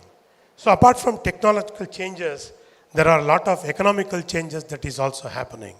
We have very limited resources. How we are using these resources itself is a major challenge. And these resources are not available to everyone. It is completely skewed. Few people have everything. Some of them have. Also, the buying power is completely now different. Once upon a time, people did not have enough buying power in this country. Today, buying power has increased. The market capitalization has increased. The market is becoming very big. I think our Prime Minister always talks about India now being the fifth. In very shortly by 27, we will become the third largest economy in the world. Economical changes are happening. We should all make use of these changes. And most importantly, the social and cultural changes do happen. 35 years back, these changes were very, very slow. But today, the way we eat, the way we dress, everything is changing. Social setting is changing. People have started accepting that means we have a new normal in the society today. There are a lot of changes that is happening even culturally. We have started accepting. Once upon a time, it was not happening. Somebody was eating pizza. Means big thing. oh, these guys like, start eating all this. But today, if you don't eat, people will say you don't eat. That means these are all small things we feel, but the way we have started changing our mindset matters a lot. So, the changes are there. We have to accept it and move forward. And I would like to finally tell all my young friends here, take full advantage of the academic journey. You are here for 3 years or 4 years, depending upon BCA or B. At the end of the 3-4 years, they will definitely, the principal and all the faculty members will ensure that you get your degree and hopefully be an educated person as well. But you should participate in all activities of the college. Your leadership skills, your participative skills increases only if you participate in all the activities. Don't, as he said, don't miss out on classes. There is a time for everything in life. Please go through, take it very seriously, your academic journey, and seek out challenges. Don't be afraid to fail. The greatest challenge the students today are facing is fear of failure. They're all scared. Peer pressure. Peer pressure. Pressure from parents. Pressure from the society. As I told you, everybody is unique. Everybody cannot score 99, 99, 99 in PCM, whatever. Parents should understand. Students should also understand. If somebody scores, good. But so much of pressure. Recently, I had a visitor. So some parent had come to admit the ward. So the mother was telling, my son has got 100 in mathematics, 100 in chemistry, 99 in physics. She was very proud. I am also happy that means nothing at the end of the day. Nobody will ask you what your score is. Unless you have scored, you have to go and tell people that I had scored so much in POC. Similarly, how much you score here will be material after a couple of years. Never be afraid. Take steps forward. Make sure that you get involved. Participation is more important in life than just winning. One important, this one, as he said, the values, learning extends far beyond classrooms. It is just not classroom. You have to go beyond classrooms and learn. Right? So there are a lot of things. Make friends. As he also said, make friends. Today, collaboration is the order of the day. As an individual, you can't do anything. I can't do anything. We have to all collaborate with one another and move forward. Talking of team spirit, that's exactly what it is. And some of the virtues in life which you have heard from your school days, like hard work. I told somebody, you have to work very hard. So the another person said, sir, hard work is of no use today. Smart work is important. Whether hard work, smart work, whatever you call. You have to do that. You have to be disciplined. This is one thing I tell all the parents and even the newly admitted students. Please be disciplined. They say you have to be disciplined in 3 places. The place where you stay. If you are at home, be disciplined at home. If you are in the hostel, you have to be disciplined. Wherever you stay, be disciplined. Wherever you study, you have to have discipline. Wherever you work, you have to have discipline. More or less, basically it says discipline. Right? When somebody makes rules and regulations, please follow them. They are meant for your benefit, our benefit. We have to put a board in front of the campus. No triple riding. Wearing helmet is compulsory. Go till that particular point, you see a policeman, then remove the helmet and wear. What kind of thrill you get, don't know.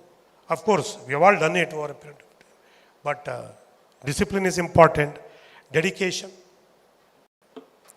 commitment. One important thing again I would like to mention here is the positivity that you should all have and develop.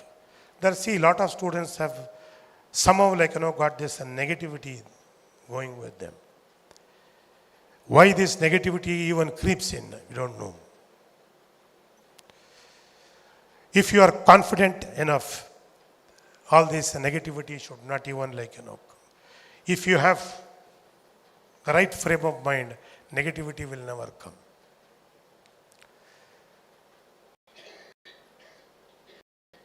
Some of the dean engineering and the student affairs, he comes to me and tells me, sir, couple of students during mentoring, we found that they have got some depression issues.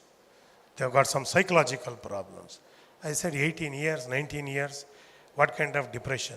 When we were students, depression I knew was only in the Bay of Bengal or Arabian Sea.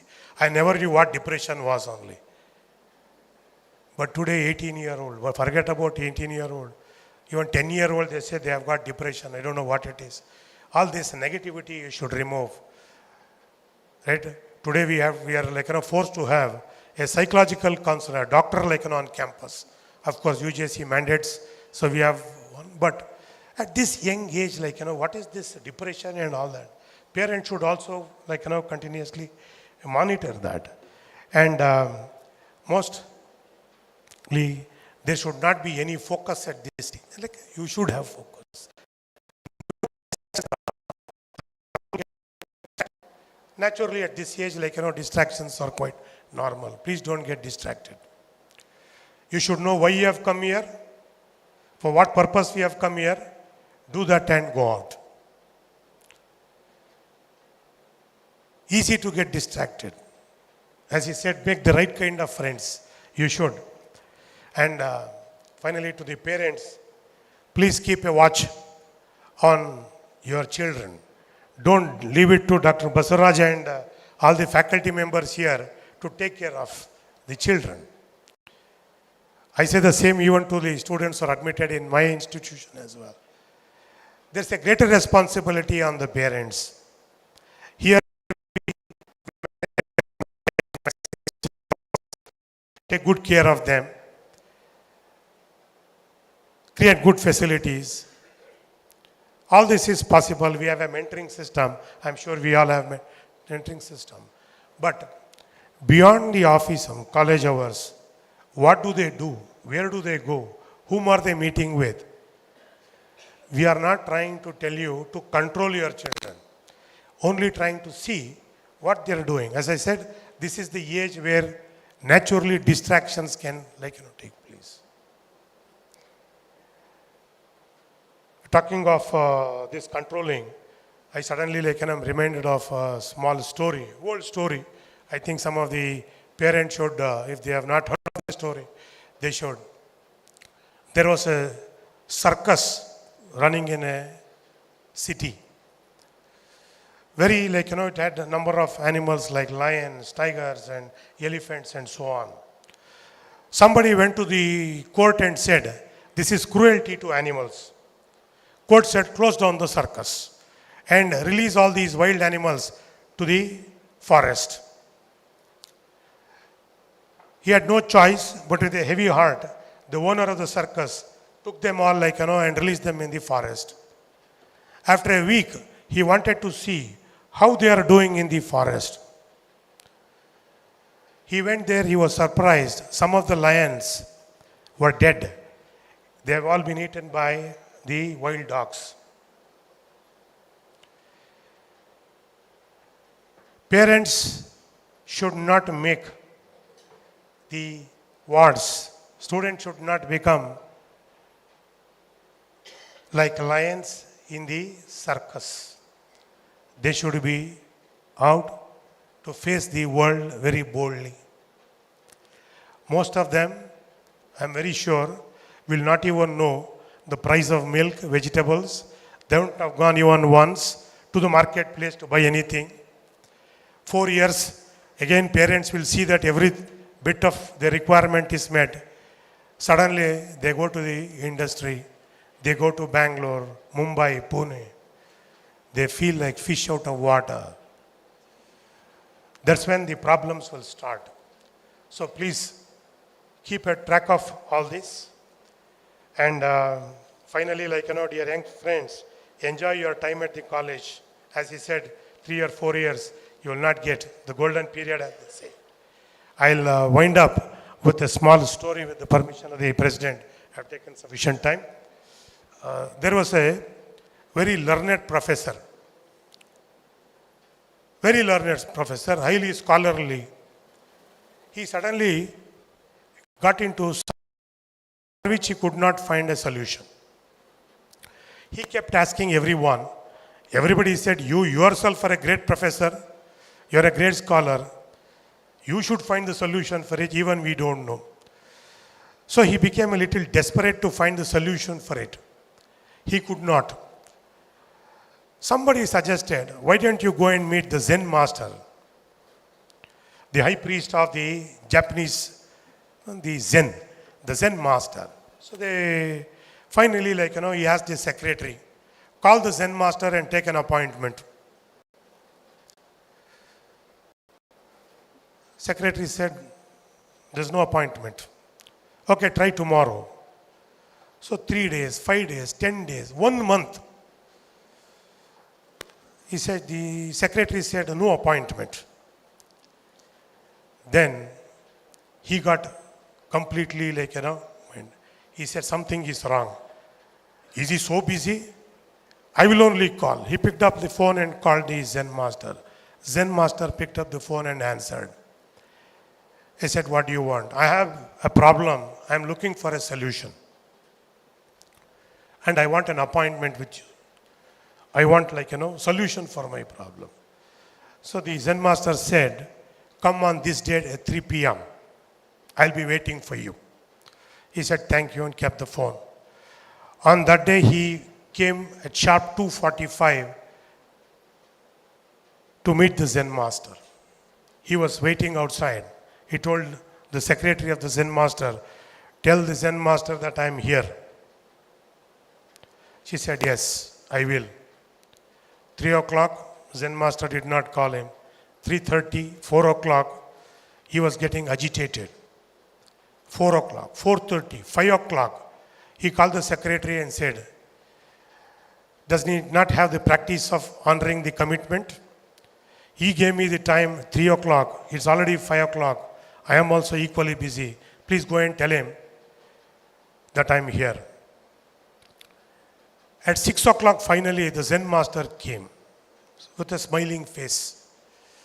He greeted the professor. Professor was very grim. He was very angry. He asked the professor to sit.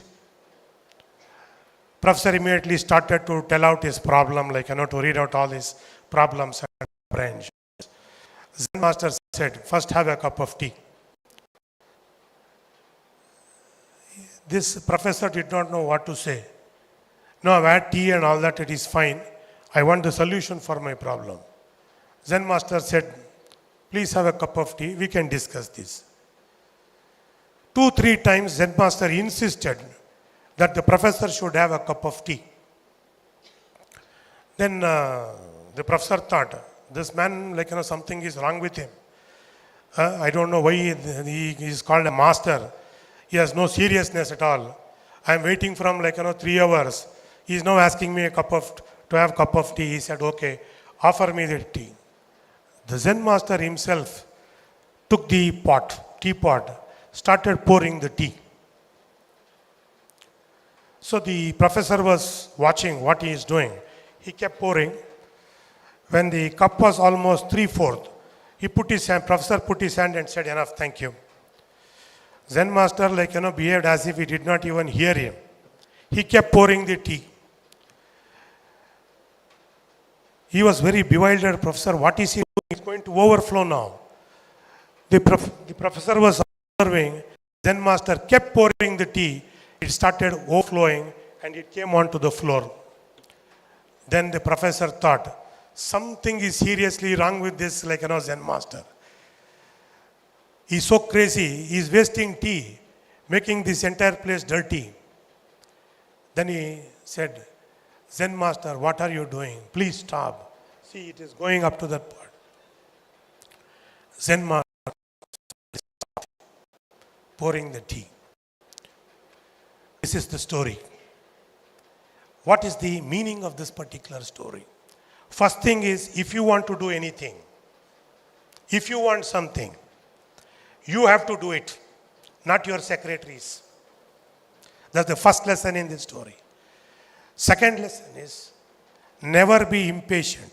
If you want to learn something, you should have patience. Probably the most important learning from this particular story of the Zen master is, when you go somewhere to learn, you should keep sufficient amount of space in your upper story. The professor already gone thinking that he is a highly educated professor, he knows everything. Whatever tea you pour, it will only overflow, it can't go inside. So if you want to learn, that should be first removed. You should go with an open mind.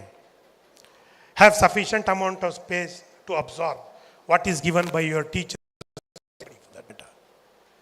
If you think that already I know this, you cannot learn.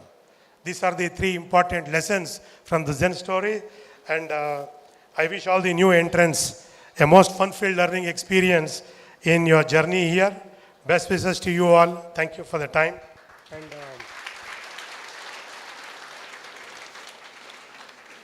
I also take this opportunity to send my best wishes to L. Arun Kumar, the Honorary Chairman of ATMEC, who could be here today for various reasons. Thank you very much. Thanks. ಧನ್ಯವಾದಗಳು sir ತಮ್ಮ ಅಮೂಲ್ಯ ನುಡಿಗಳಿಗಾಗಿ. ಹುಟ್ಟು ಅನಿಶ್ಚಿತ, ಸಾವು ಮಾತ್ರ ನಿಶ್ಚಿತ. ಹುಟ್ಟು ಸಾವಿನ ನಡುವಿನ ಜೀವನದ ಸಾಧನೆಗಳೇ ಅಮರ. ಇಂದಿನ ಸಮಾಜದೆತ್ತರ. ಹಾಗಾಗಿ ಅವರ ಸೇವೆ ಸಾಧನೆಗಳೇ ಇಂದು ಅವರನ್ನು JSSನಂತಹ ವಿಶ್ವವಿದ್ಯಾಲಯದ ಉಪಕುಲಪತಿಗಳ ಹುದ್ದೆಗೆ ಏರಿಸಿದೆ. ಅವರನ್ನ ಸಂಸ್ಥೆಯ ಪರವಾಗಿ ಹುದ್ದೆಯನ್ನು ಅಲಂಕರಿಸಿದ್ದಕ್ಕಾಗಿ ಹಾಗೂ ಮುಖ್ಯ ಅತಿಥಿಗಳ ಸ್ಥಾನವನ್ನು ಅಲಂಕರಿಸಿದ್ದಕ್ಕಾಗಿ ಮತ್ತು ತಮ್ಮ ಅನುಭವವನ್ನು ನಿಮ್ಮೆಲ್ಲರ ಮುಂದೆ ಹಂಚಿಕೊಂಡಿದ್ದಕ್ಕಾಗಿ ಅವರ ಸಾಧನೆಗಳ ವಿವರಗಳನ್ನು ನೀಡುವ ಜೊತೆಗೆ ಅವರನ್ನು ಸಂಸ್ಥೆಯ ಪರವಾಗಿ ಅಭಿನಂದಿಸುತ್ತೇವೆ. ಈಗ ದಯಮಾಡಿ ಅಭಿನಂದನಾ ಪೀಠವನ್ನು ಮುಖ್ಯ ಅತಿಥಿಗಳು ಅಲಂಕರಿಸಬೇಕಾಗಿ ವಿನಂತಿ. ಅವರ ಸಾಧನೆಗಳ ವಿವರವನ್ನು ಈಗ ಕಂಪ್ಯೂಟರ್ ಸೈನ್ಸ್ ವಿಭಾಗದ ಸಹ ಪ್ರಾಧ್ಯಾಪಕಿಯಾಗಿರುವಂತಹ ಡಾಕ್ಟರ್ BL ಶಿಲ್ಪಾರವರು ಅವರ ಅಭಿನಂದನೆಯ ಜೊತೆಗೆ ತಮ್ಮೆಲ್ಲರಿಗೂ ವೇದಿಕೆಗೆ ಹಂಚಿಕೊಳ್ಳಲಿದ್ದಾರೆ.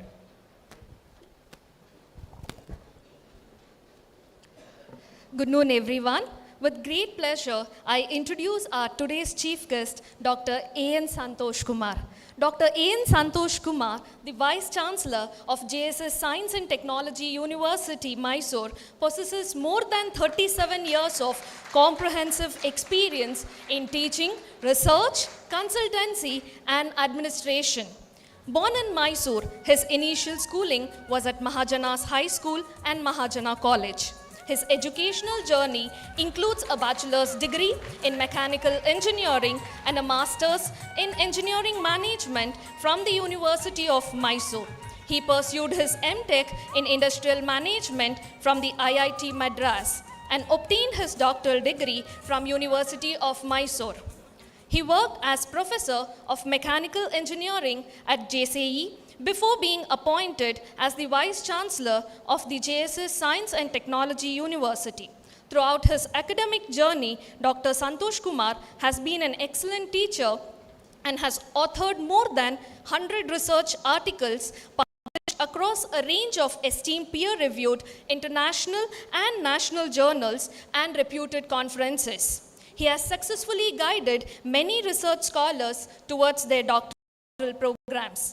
He has visited India for academic matters.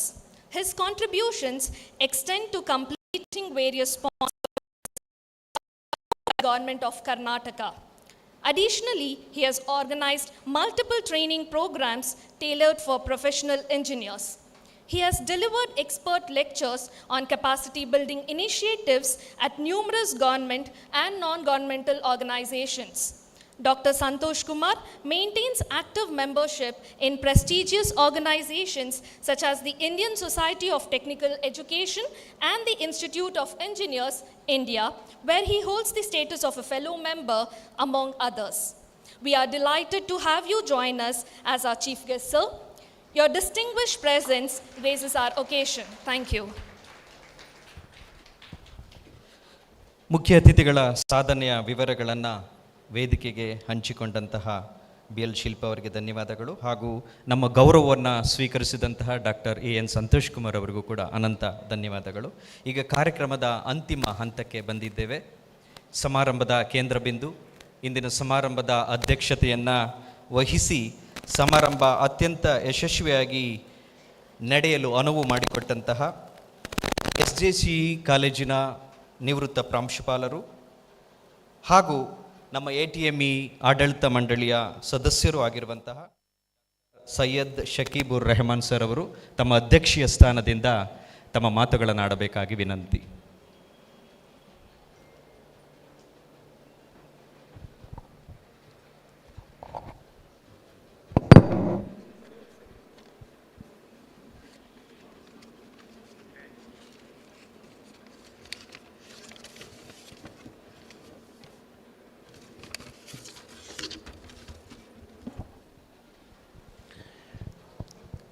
Hello, good afternoon. ಎಲ್ಲರಿಗೆ ನಮಸ್ಕಾರ. Friends, I am here today presiding over the function for the reason that our chairman L. Arun Kumar is slightly indisposed and he was not able to make it to come preside over the function today.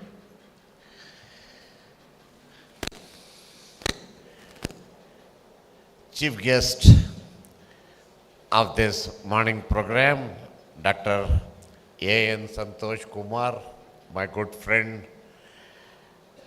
who is presently the Vice Chancellor of JSS Science and Technology University. Guest of honor, Ramanuja Srinivasan, Project Manager TCS Bangalore, and my friends K. Shankar, Honorable Secretary ATME, Sri R. Veeresh, Honorable Treasurer, Dr. Basaraj L., the Principal, Srinivasan, Dean students, my dear teachers, dear freshers, parents, ladies and gentlemen. At the outset, let me congratulate all the freshers and their parents for having successful in getting admission in this great institution. Today, ATME is around 14 years old. And in 14 years, it has made a big difference from what it was in 2010 to 2024 now. Today, it's one of the very first institution to have NAC A+ grade. And I think it was also one of the first institutions to get its most of the departments accredited, NB accredited at a very early stage. I think NB accreditation was when ATME was about 8 years. 8 years. Okay. So all these achievements, and therefore I once again congratulate all the students who have got admitted here. Now, dear friends, for you, this is a time of growth and exploration. You will have to be prepared to face new challenges at various stages and to resolve them. My dear friends, you do not hesitate to interact with your colleagues, with your peers, with your seniors, with your teachers, even with your parents. Resolve all your issues by, having an interaction with, this group.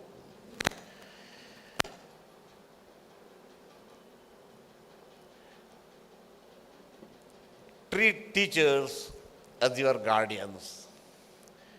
Never hesitate, to approach your teachers whenever you have, some problem or the other. I am sure my teachers here will also understand and see that all the issues related to, your students will be resolved by treating them as your own children. So, dear students, remember the importance of hard work. I have every year when I, address the students, I recall what once Professor Balvil Reddy had said in our JC college when he was, addressing the freshers. He was then the Vice Chancellor of VTU. The Vice Chancellor, with his folded hands, requested the students and said, "My dear students, work hard for the next 4 years so that you can enjoy your life for the next more than 40 years." I always remember his word. Sorry.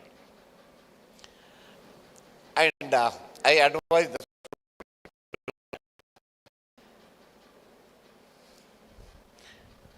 also,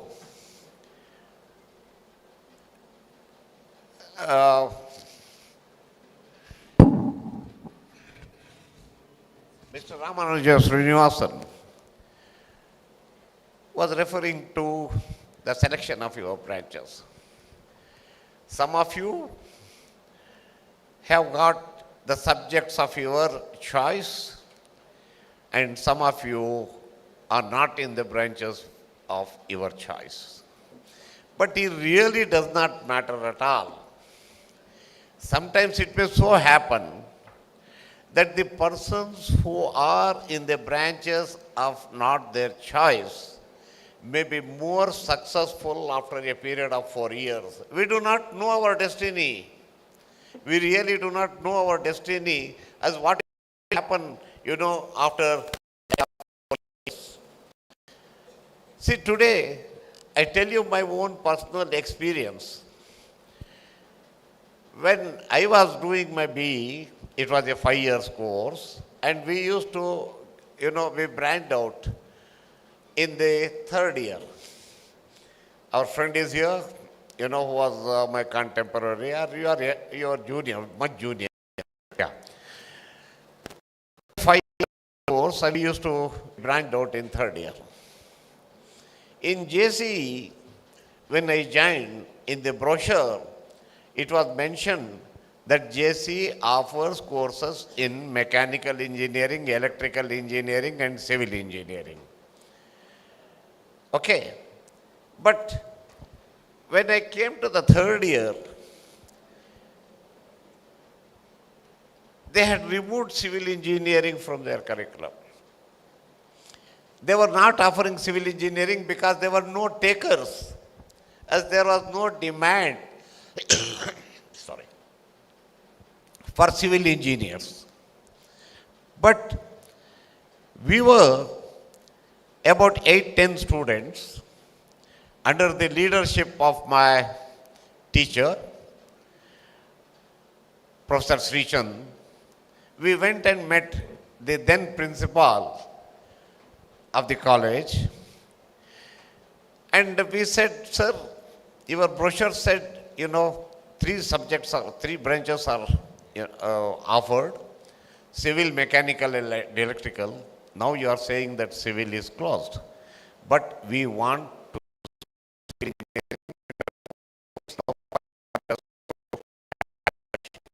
Initially, there was resistance because we were only, 7 or 8 students.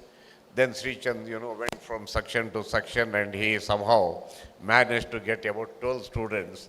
We went and met the principal, who was a very great gentleman, Parsiya Murthy sir. And then he somehow readily agreed to start. See, that's how civil engineering started. Earlier it was there, then it was closed, and we made them to start again. In fact, at that point of time, I want to tell you that,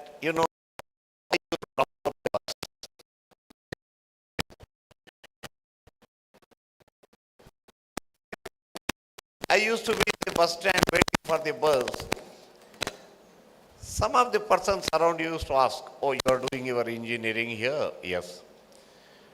What is the branch of engineering you are studying? I tell you, I never used to tell them that I am in civil engineering. If I tell them that I am in civil engineering, they would have said, oh, you are in civil engineering, is it? Very poor fellow. Okay, that is how it was. But now what I want to emphasize here is, when I completed my course of study in 1973, of course, it is a different story that I was a student, say, till 5 o'clock today, and the next day, I had joined the civil engineering department. That's a different story. But in 1973,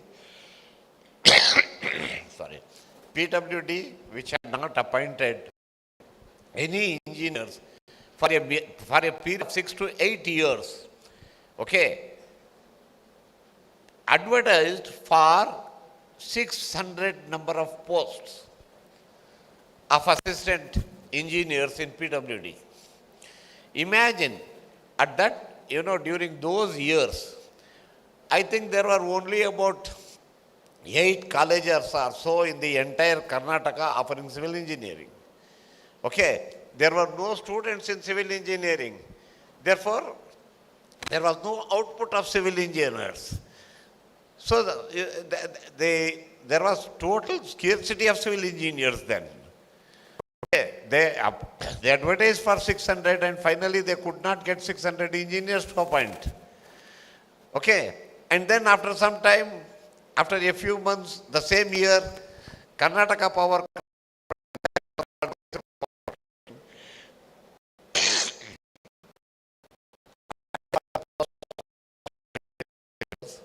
for civil engineers, and there were sufficient number of posts. So what I am trying to, emphasize the point is, today, the subjects which have no demand suddenly may get demand over the next 4 or 5 years.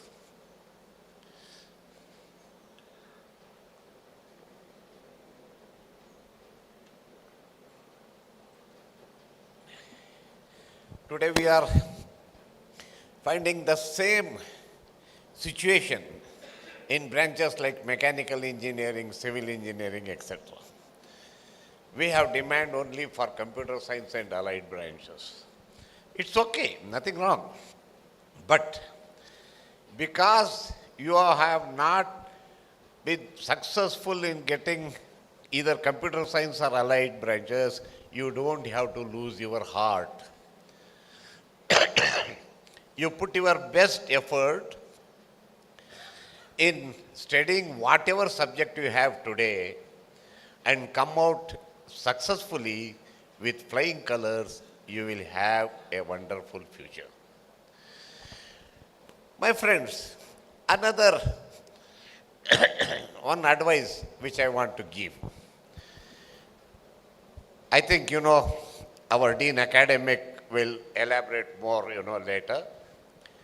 But I find this problem to be a very serious problem. Therefore, I want to speak for about 2-3 minutes on this.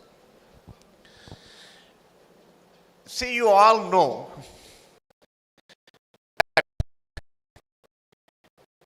you will have during your course of study in every semester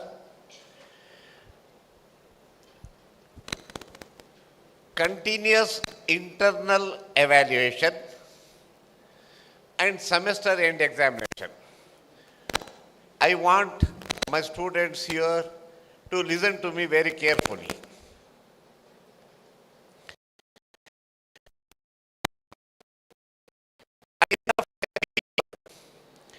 You will get your results as second class, first class, and first class with distinction. Now I want to ask one simple question and then give a solution depending upon your choice. Tell me how many of you wants to pass your course with your second class? Raise your hands. Nobody? How many of you wants to complete your course of study with your first class? Raise your hands, please. Okay, a few hands are coming up. Now I want to ask, how many of you wants to complete your course with your first class with distinction? Now, very good, very nice. So that means you are all here and now you want to complete your course of study and get a first class with distinction.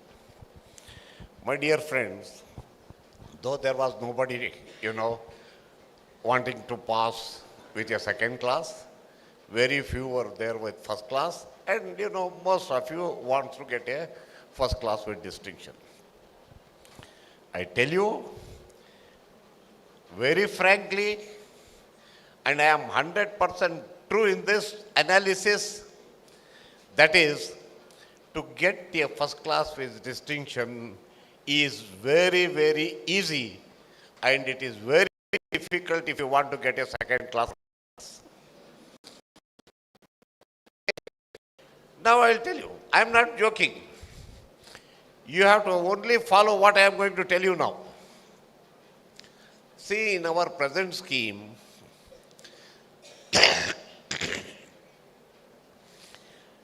the internal marks for every subject,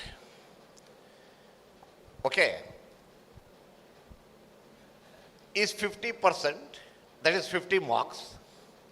And for your semester end examination, it is another 50 marks.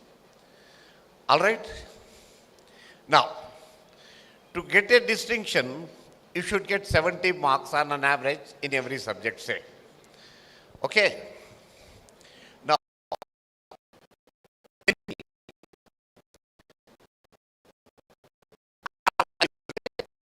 question, I will tell you the solution. See, what you have to do for this is, I think, in every subject, they will be conducting 3 number of tests. 3, and consider the best 2. 3 tests, and they will be considering the performance of the best 2. 50 marks. So friends, for the first test, the portion will be the portion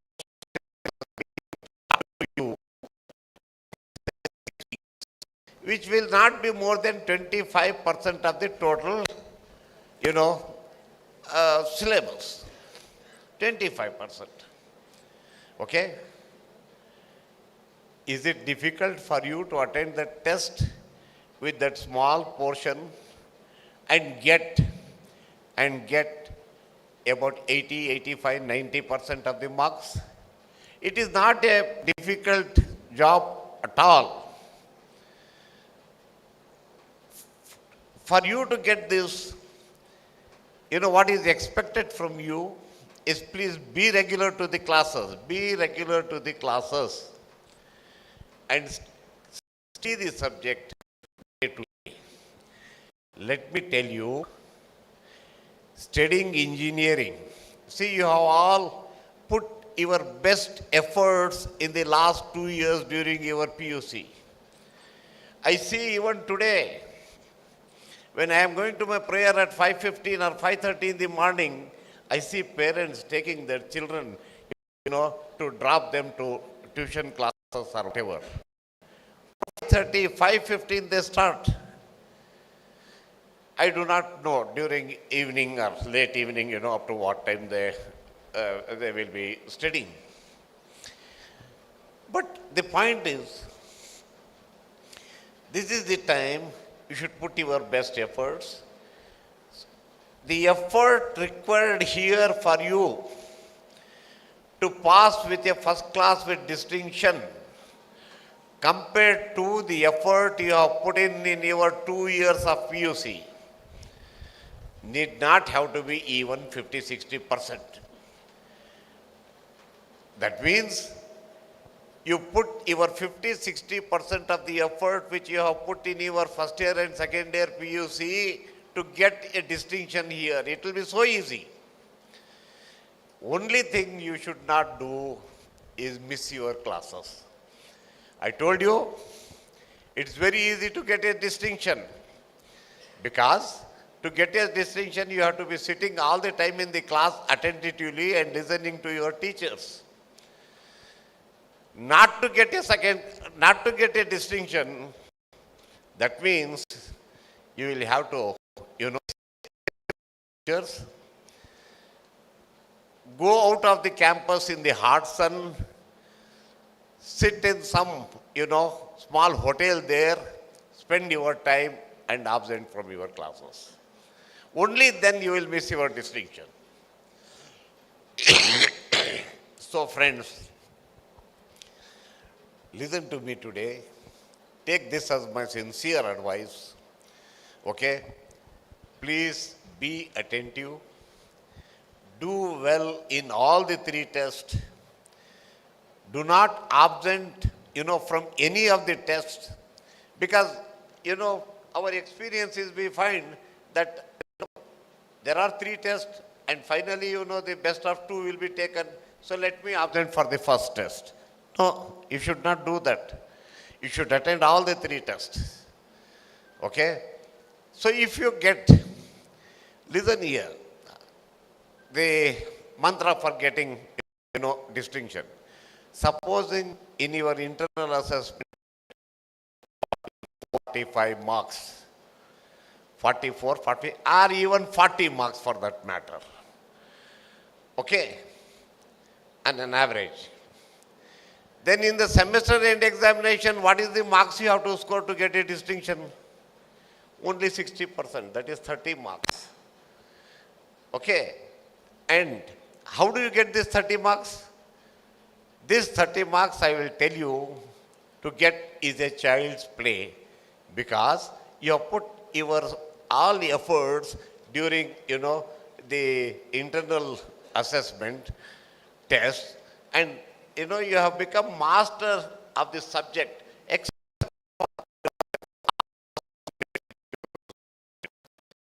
already studied the subject. You already mastered the subject. Okay? So, to clear the final year or the semester end examination should not be a problem at all to you. So friends, take this as my advice, and if you follow, I am sure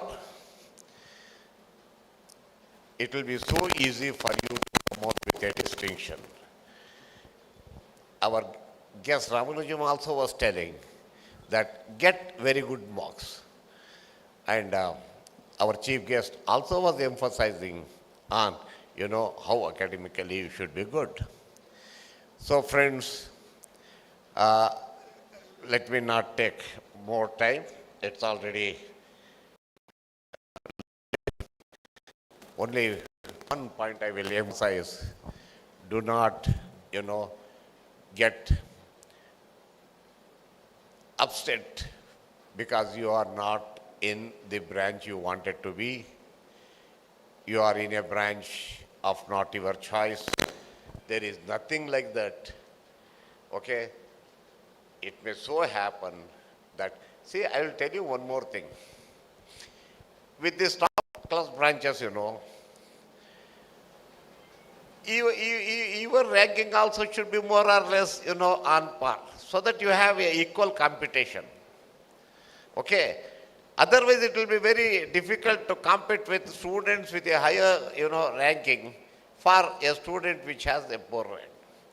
Now you are the boss here. Supposing you are in mechanical or civil engineering, okay? You have a lot of scope to study, okay? You don't have to develop any sort of complexion, okay? So, give importance. All branches are equally important, I tell you. Let me tell you, all branches are equally important. If the branches were not to be equally important, AICT would have closed those branches by today. Okay? So, friends, my advice to you finally is, take your course seriously. Do not unnecessarily abstain from the classes. Take the advice of your teachers. Treat them as your guardians. And I tell you, the management of this college also, has started this institution only with a motto of serving, the society. Okay? It's a fact. And that is the reason why, you find improvement in the infrastructure within the campus every year. From year to year, there is improvement. It is because the management is only interested in, the improvement of this institution, both academically and infrastructurally, okay? So that you are in a comfortable zone. You are now, put your best efforts and take advantage of this. Thank you very much and all the best for you.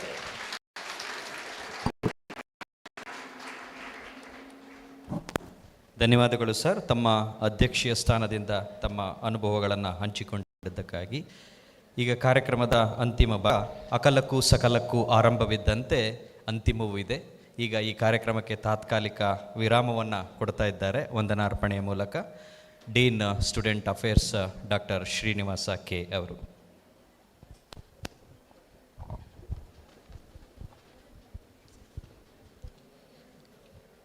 Good afternoon, everyone. It's my privilege to propose a vote of thanks on this occasion. First and foremost, I would like to express my sincere gratitude to Sri L. Arun Kumar, Chairman, ATME College of Engineering, Mysuru, in his absentia.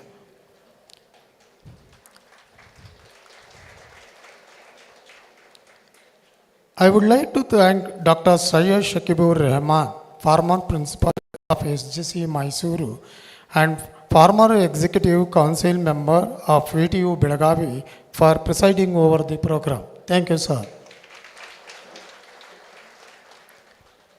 I would like to extend my heartfelt thanks to today's chief guest, Dr. A.N. Santosh Kumar, Vice Chancellor of JSS Science and Technological University, Mysuru, for gracing this occasion.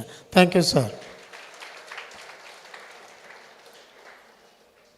I also express my gratitude to our guest of honor, Mr. Ramanuja Srinivasan, Project Manager at TCS Bangalore, for being here today. Thank you, sir.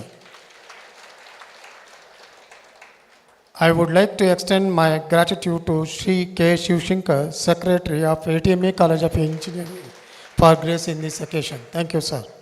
I also thank Sri Vireshar, Treasurer of ATME College, for being here today. Thank you, sir. I would like to thank Dr. L. Baswaraj, Principal of ATME College of Mysuru, for joining us today. Thank you, sir. Finally, I express my heartfelt thanks to all deans, HODs of various departments, faculty members, parents, and students for gracing this occasion. Thank you all. ಧನ್ಯವಾದಗಳು sir. ಮತ್ತೊಮ್ಮೆ ವೇದಿಕೆ ಎಲ್ಲ ಗಣ್ಯರಿಗೂ ಕೂಡ ಆತ್ಮೀಯವಾಗಿ ವಂದಿಸುತ್ತಾ ಇವತ್ತಿನ ಕಾರ್ಯಕ್ರಮಕ್ಕೆ ತಾತ್ಕಾಲಿಕ ವಿರಾಮವನ್ನು ಕೊಡ್ತಾ ಇದ್ದೇವೆ. ಧನ್ಯವಾದಗಳು. ನಂತರ ಪೋಸ್ಟ್ ಸೆಷನ್ ಅಂದರೆ ಮುಂದಿನ ಪೋಸ್ಟರು ಇಲ್ಲೇ ಕುಳಿತುಕೊಳ್ಳಬೇಕು.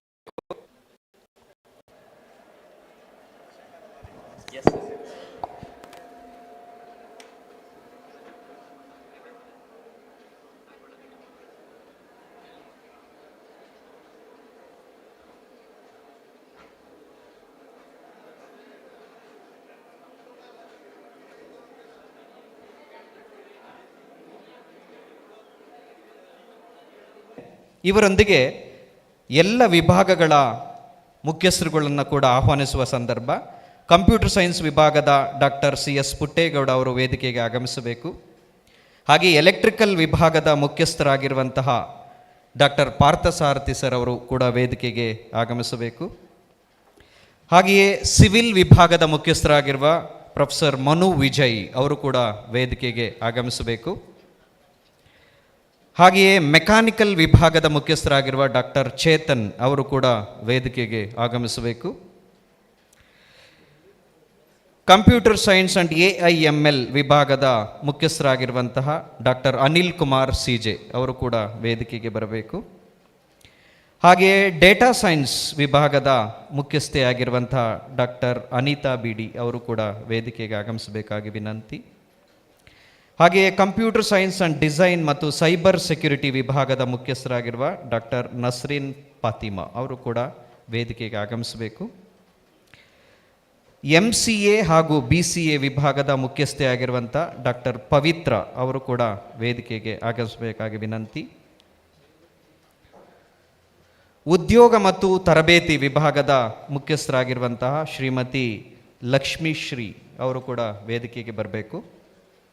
ಅವರೊಂದಿಗೆ ಗ್ರಂಥಪಾಲಕರು ಅಂದರೆ ಲೈಬ್ರರಿಯನ್ನಾಗಿರುವಂತಹ ಶ್ರೀಮತಿ ಪ್ರಿಯಾ ಅವರು ಕೂಡ ವೇದಿಕೆಗೆ ಆಗಮಿಸಬೇಕು ಅಂತ ಕೇಳಿಕೊಳ್ಳುತ್ತೇನೆ.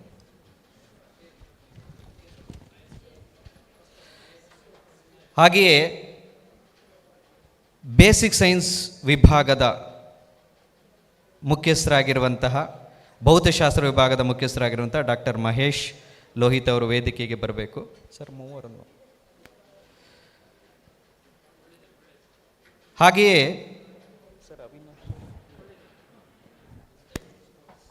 ಸ್ಪೋರ್ಟ್ಸ್ ವಿಭಾಗದ ಮುಖ್ಯಸ್ಥರಾಗಿರುವಂಥ ಡಾಕ್ಟರ್ ಮುರಳೀಧರ್ ಅವರು ಕೂಡ ವೇದಿಕೆಗೆ ಆಗಮಿಸಬೇಕು.